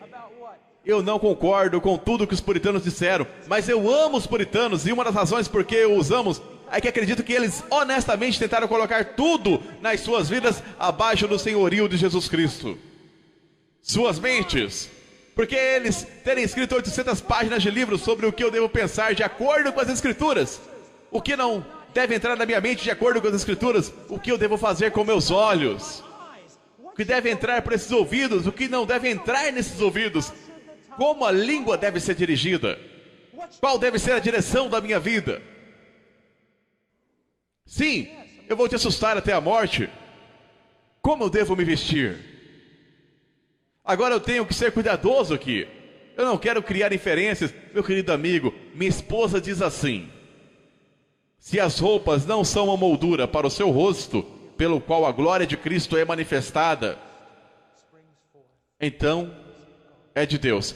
Mas se suas roupas são uma moldura para seu corpo, é sensual e Deus odeia. Disse o bastante? Agora, eu posso falar tudo sobre santidade. A santidade não é apenas uma expressão exterior, mas nós nos tornamos um povo que usa a obra do interior do Espírito Santo como uma desculpa para dizer que nada vai acontecer pro lado de fora. E isso não é verdade. Alguns jovens dentre vocês clamam, provavelmente mais do que eu, para que o Espírito de Deus preencha-os e trabalhe em vocês. Mas é necessário apenas meia hora de televisão para entristecê-los de tal forma que ele estará a quilômetro de vocês. 99% pura, 1% esgoto, eu não bebo. Uma vez eu estava tendo lutas e Leonard Ravenhill estava conversando com um querido amigo meu que estava dizendo: irmão Leonard, um rapaz, o irmão Paul, ele está realmente tendo lutas. E ele mandou um folheto e eu ainda tenho aquele folheto. Eu nunca vou me desfazer daquilo. Ele dizia: outros podem, você não. Eu não necessariamente concordo com tudo. Escute-me, rapaz. Eu não vou a shoppings. Eu não vou, não porque sou mais santo do que você, é porque eu sei quem eu sou. Existe a história de um dos mais refinados e melhores violinistas da Europa, tocando em seu último concerto, um homem velho, e quando ele terminou, um rapaz andou até o violinista e disse: Senhor, eu daria a minha vida para tocar como você. E o velho homem disse: filho, eu dei a minha vida para tocar como eu. Eu quero o poder de Deus em minha vida, então algo tem que ser abandonado. Eu quero conhecê-lo, então uma separação deve acontecer. Deixe-me dizer uma coisa, jovem, todo mundo está andando por aí, todos seus pequenos retiros e encontros grupais e cantando cubaná e tudo mais. Talvez você tenha que ficar sozinho no deserto com Deus e jejuar por 7 dias de joelho e estudando o livro de Salmos. Apenas ficando a sós com Deus, pertencendo a Ele. Para ser um homem de Deus, deve existir um senso onde algumas vezes até sua esposa, que é sua própria carne, uma com ela, ela olha em seus olhos e sabe que não pode ir aonde você está indo. Existe silêncio acerca da santificação. Eu penso, não se una a descrentes, porque qual parceria há entre retidão e iniquidade? Nenhuma. Ou qual companheirismo tem a luz com as trevas? Nenhum. Trevas é o oposto da revelação de Deus. Ou que harmonia Cristo tem com Belial? Nenhuma. Ou que tem o crente com o descrente? Nada. Ele diz, saia do meio deles. Saia do meio do quê? Saia do meio da iniquidade, trevas, tramas satânicas e da vida e mundanismo do descrente. Saia disso.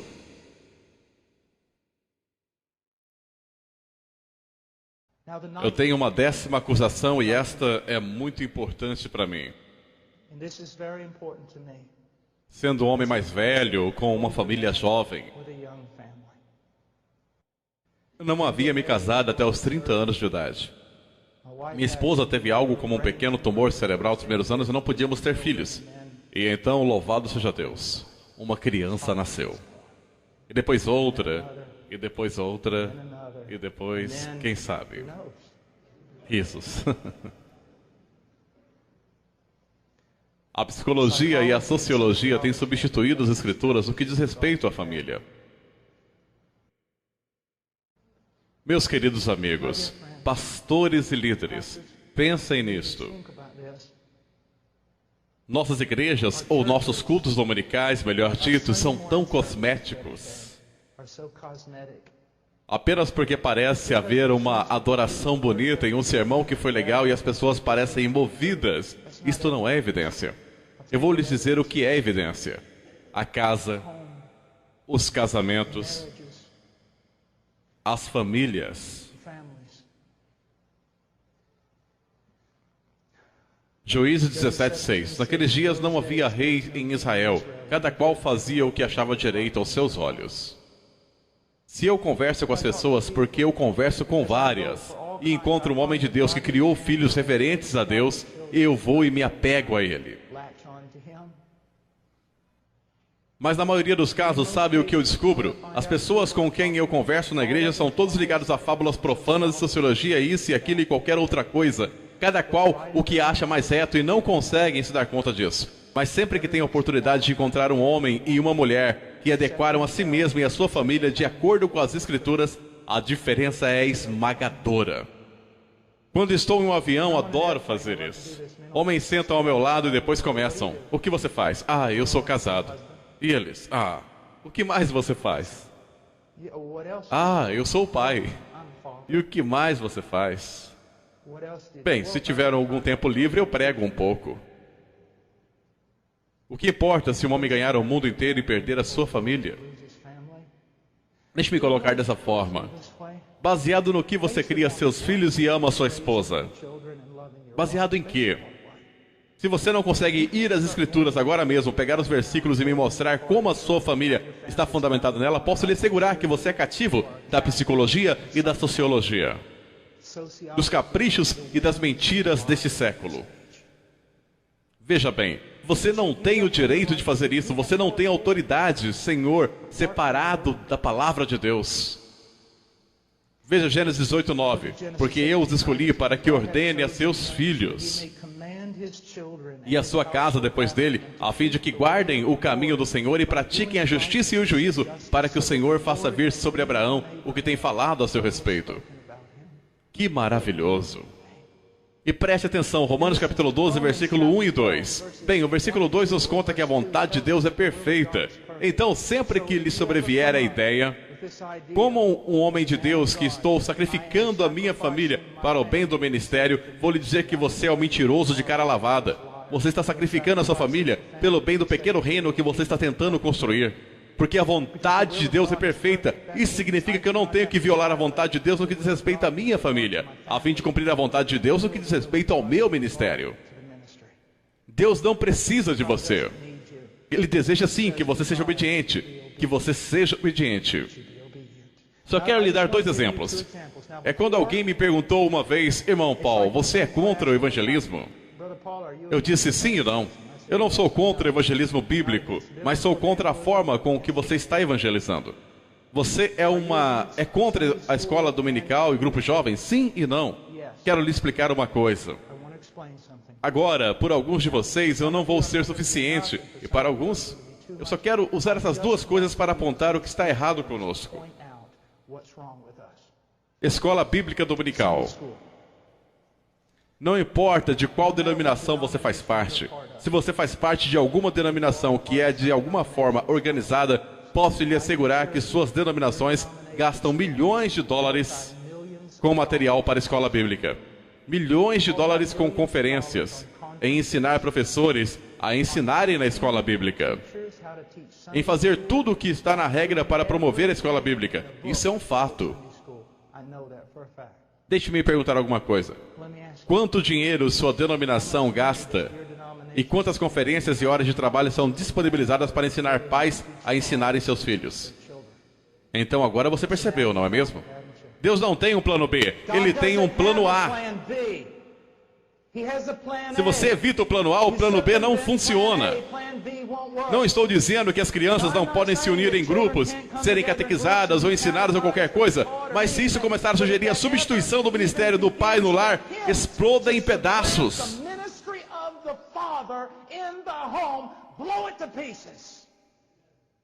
Entende o que estou dizendo? Olhe apenas para este pequeno exemplo. Tudo pela escola bíblica, tudo pela escola bíblica, mas há dificilmente uma conferência em todo o país para ensinar homens a educarem seus filhos. Na maioria das vezes, a escola bíblica não é nada mais do que entretenimento, pois o professor de escola bíblica não tem a autoridade para disciplinar seus filhos. E ainda que tivesse, não fariam, pois não acreditam nisso.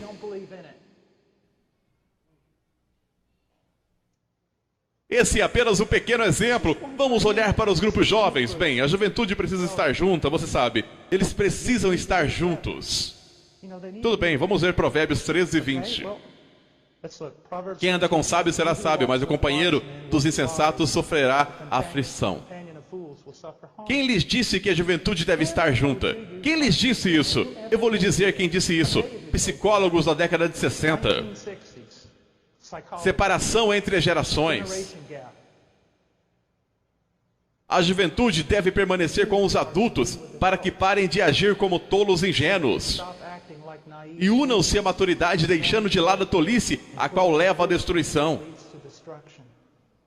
Não digo que vocês não podem reunir a juventude, mas caso façam, sugiro que tenham os pais junto a eles. E você diz, bem, e quanto à juventude perdida que chega à nossa igreja? Bem, o que eles estão vendo agora? A juventude perdida chega à sua juventude cristã na igreja e vê quase o mesmo que vê em sua própria casa. Sem pais, crianças ensinando crianças, ou um cara um pouco mais velho com gel no cabelo ensinando seus filhos. Mas o que aconteceria se a juventude perdida chegasse à sua igreja e eles vissem lá as crianças e a juventude em um relacionamento amável e maravilhoso coletivamente com seus pais?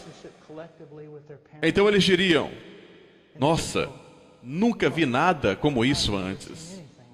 Olha só o pai dele, ele ama. Quero dizer, ele ama o pai dele. Quero dizer, olha só. Então isso é o cristianismo.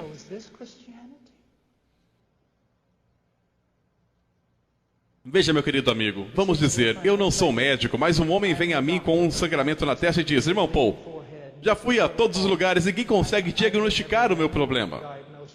Eu digo, bem, eu não sou médico, mas vou segui-lo por 24 horas.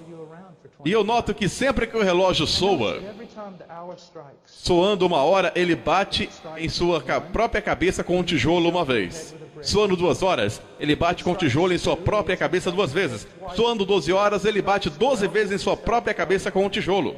Após observá-lo cautelosa e cuidadosamente, fazendo anotações por 24 horas, eu vou até ele e digo, sabe, acho que descobri qual é o seu problema.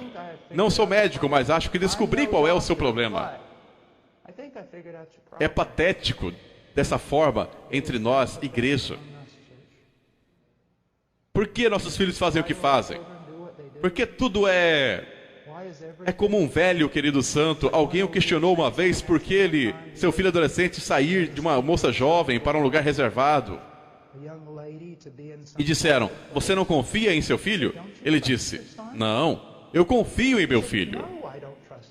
O que fez pensar isso? Eu não confio em seu pai. Eu não deixaria o pai dele sozinho com uma mulher que não fosse sua esposa. E tenho muito mais a perder que o menino. Tenho muito mais controle sobre minha própria vontade do que um adolescente com hormônios raivosos. O que o fez pensar que eu o deixaria? Nós violamos princípios bíblicos após princípios bíblicos, após princípios bíblicos. E depois imaginamos por que está tudo uma bagunça. Apenas uma passada bem rápida comigo. Vocês sabem que quando eu digo bem rápido, estou falando em alegoria ou algo assim. Ai, ai. Vá até 1 Timóteo.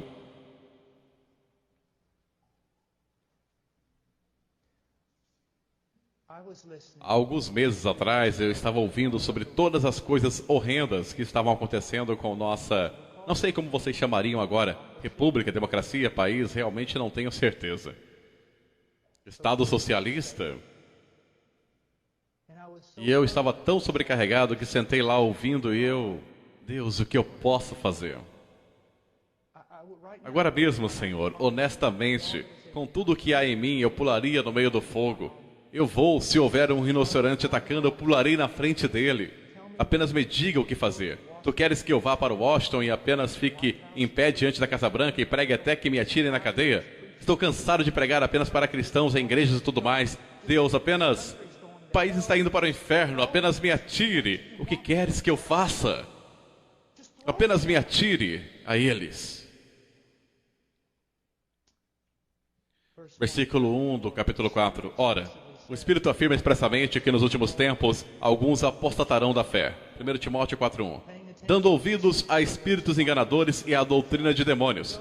Agora ele segue basicamente contando ao jovem Timóteo que todo o inferno irá se manifestar na cultura.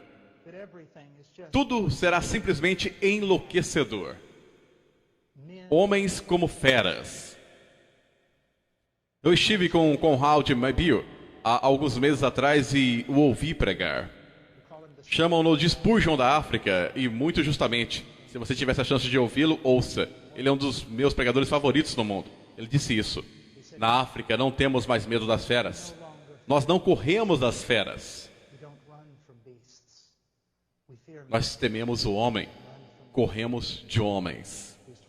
Ele estava falando, é claro, da depravação. Mas ele disse ainda que o mundo irá perder o controle, Timóteo. Agora, o que ele diz que seja feito? Versículo 6. Expondo estas coisas aos irmãos. Serás um ministro de Cristo Jesus, alimentando com as palavras da fé. E bem aqui, neste texto, começou a se desatar para mim. Paul, o mundo perdeu a cabeça. Tudo vai acontecer e está sob minha providência, mas ouça-me. Esta deveria ser sua reação em meio à manifestação de todo o inferno, em meio à apostasia, em meio à perseguição. Eis o que você precisa fazer: ser constantemente alimentado com as palavras da fé. Nós sempre queremos correr lá fora e fazer alguma coisa, queremos consertar alguma coisa. Deus está em busca de homens de caráter, espadas polidas. Em primeiro lugar, filho, seja constantemente alimentado com as palavras da fé e da boa doutrina que tem seguido. Este que tem seguido é muito importante. Penso que está nos indicando que um simples estudo intelectual da Escritura não irá alcançar o objetivo que Deus tem para seus homens. Eles devem obedecê-la, devem começar a segui-la. Você não pode aprender bem a doutrina até que siga a doutrina que aprende. E então ele diz isso: mas rejeita as fábulas profanas e de velhas caducas. Meu querido amigo, deixe-me contar uma coisa. Toda essa coisa de igreja emergente, muito desse negócio de crescimento de igrejas, toda a sensibilidade cultural jogando pela janela a sensibilidade à Bíblia, é apenas um punhado de menininhos querendo brincar de igreja sem o poder de Deus em suas vidas. E eu vou manter essa opinião.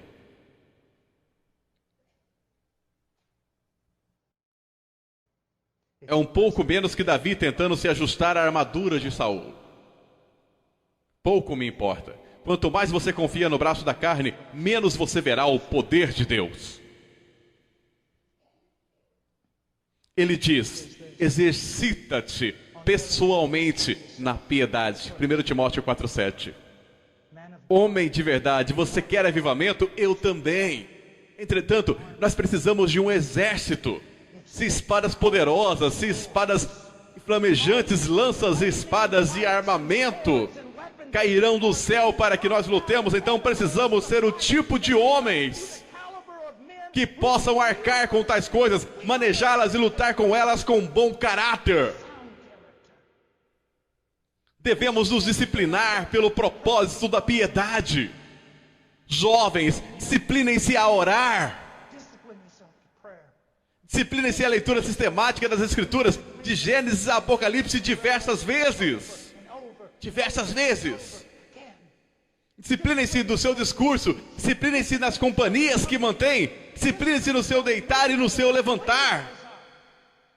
Isso é uma guerra. Discipline-se.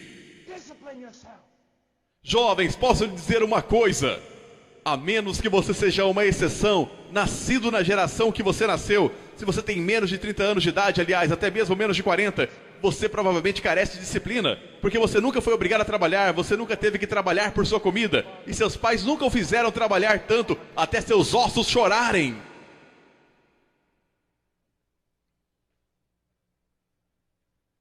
Os homens que mais têm realizado e sido usados por Deus têm sido homens de trabalho no ministério. Isso é duro e vai lhe custar tudo. Tudo, tudo. E assim que você for um homem velho, estará quebrado, mas forte nas coisas de Deus. Exercita-te pessoalmente na piedade, pois o exercício físico para pouco é proveitoso, mas a piedade para tudo é proveitosa, porque tem a promessa da vida, que agora é e daqui há de vir. Ah, meus queridos amigos, quem se importa com a vida melhor agora? Eternidade! O dia em que você se põe de pé naquele salão de granito diante do Senhor da glória, e reis e os maiores homens da terra são divididos, partidos e selecionados, alguns lançados no inferno eterno e alguns convidados à glória eterna. Viva para a eternidade! Esses atletas olímpicos, quão majestosos são, mas somente por um momento. Eles começam a treinar quando têm 4 ou 5 anos, mas eles trazem nada se não treinar até que tenham 22 anos. Correm por uma corrida de 9 segundos, por uma medalha que eles penduram, e é isso. Você não pode dar o mesmo pelas coisas eternas. Alguns dos maiores homens de Deus são homens muito limitados em seus corpos. Foram tão limitados em suas capacidades que tiveram que focar em apenas uma coisa: o ministério. O exercício físico para pouco é proveitoso. Fiel é esta palavra e digna de inteira aceitação. Ora, é para que se fique labutamos e nos esforçamos sobremodo. Portanto, temos posto a nossa esperança no Deus vivo. Isso não é um martírio ao qual inutilmente damos nossas vidas por nada, apenas para sejamos pulverizados sem esperança. Não! Servimos a Deus e Deus nos honrará. Nós colocamos nossa esperança nisso e isso nos dá força. Força! Ah, essa vida é um vapor, eu tenho 47 anos, mas ontem eu tinha 21. Para onde foi tudo isso? É um vapor, e enquanto você tem força, pregue. Eu louvo a Deus, pois por sua providência, enquanto eu era jovem, passei a minha vida nas montanhas dos Andes e nas selvas do Peru, fazendo o que eu tenho mais força para fazer. Enquanto você é um jovem, enquanto há força em você, trabalhe com toda a sua energia. Pegue aqueles estúpidos jogos de videogame que você tem e esmague-os com seus pés. Jogue a TV pela janela. Você foi feito para coisas maiores do que essas. Se você é um filho do rei, nada nessa terra pode satisfazê-lo. Nada. Ordena e ensina estas coisas. Agora há muito aqui, mas olhe no versículo 15. Medita essas coisas, ocupa-te delas, para que o teu aproveitamento seja manifesto a todos. 1 Timóteo 4,15. Vamos dizer que uma mesa de madeira, meu filho derrama um copo da água. E pela lógica da natureza, as leis que Deus colocou nela,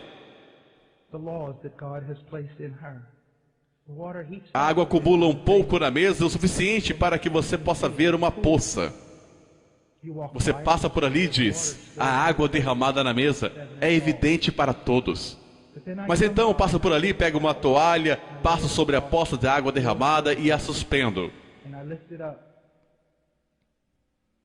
E você diz: não vejo mais água nenhuma. Onde está? Foi absolvida pela toalha.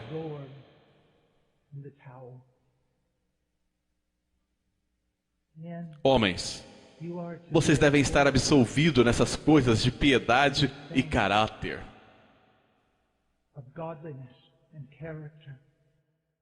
Homens, eu rogo a vocês, escutem-me, isso é muito importante.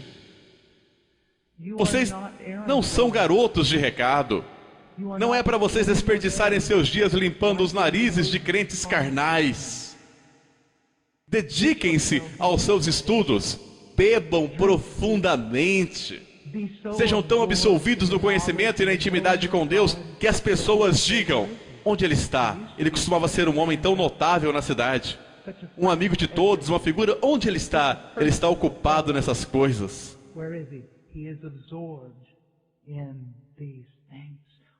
Nós somos homens de Deus, somos ministros do Altíssimo. Deveria haver uma alteridade sobre nós. Deveríamos ter um olhar de contemplação em direção a um ganho distante. A maior coisa que podemos fazer pelo nosso povo é sermos homens de Deus, ocupados nas coisas de Deus, para que quando abrirmos nossas bocas, a palavra de Deus saia. Na igreja que frequento, Jeffrey Noblet é o pastor principal. Ele sempre se dedicou aos estudos, mas quando eu cheguei lá, conversei com ele, conversei com outros líderes. E sempre que alguém me perguntava alguma coisa, eu dizia: por favor, faça isso. Tomem o quanto puder do fardo do irmão Noblet e deixe que ele viva para o estudo com Deus.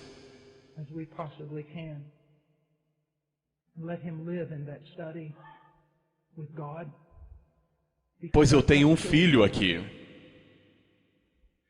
E o maior presente que aquele homem poderia me dar é estudar para se apresentar aprovado e vir ao púlpito no poder do Espírito Santo e proclamar: assim diz o Senhor, corrigindo e repreendendo, anunciando grandes promessas e advertências. Por favor, façam isso por mim. Pastor, por favor, faça isso pelo seu povo, porque ele diz: tem cuidado de ti mesmo e da doutrina. Continua nesses deveres, porque fazendo assim salvarás tanto a ti mesmo como aos teus ouvintes. Vamos acabar logo com isso.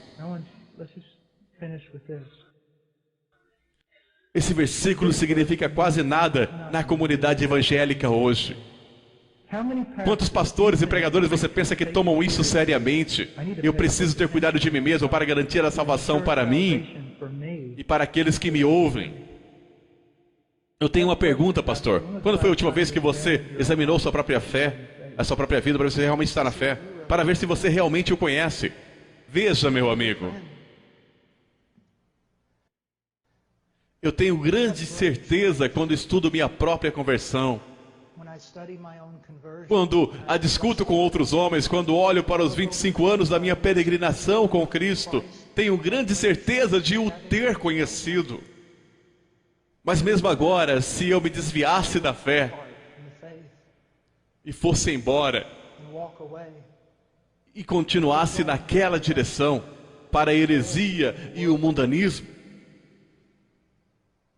essa poderia ser a maior das provas de que eu nunca o conheci, de que a coisa toda foi um trabalho da carne. Eu sei que eu estou dizendo, está sendo marcante para você. Você pensa: meu Deus, eu nunca ouvi tal coisa. Esse é o antigo caminho. Leia o Peregrino. Tem cuidado de ti mesmo e da doutrina. Persevera nessas coisas, porque fazendo isso, te salvarás tanto a ti mesmo como aos que te ouvem. Que Deus abençoe a sua igreja. Glória seja dada a Deus, Senhor. Obrigado pela oportunidade de fazer esse trabalho, Senhor.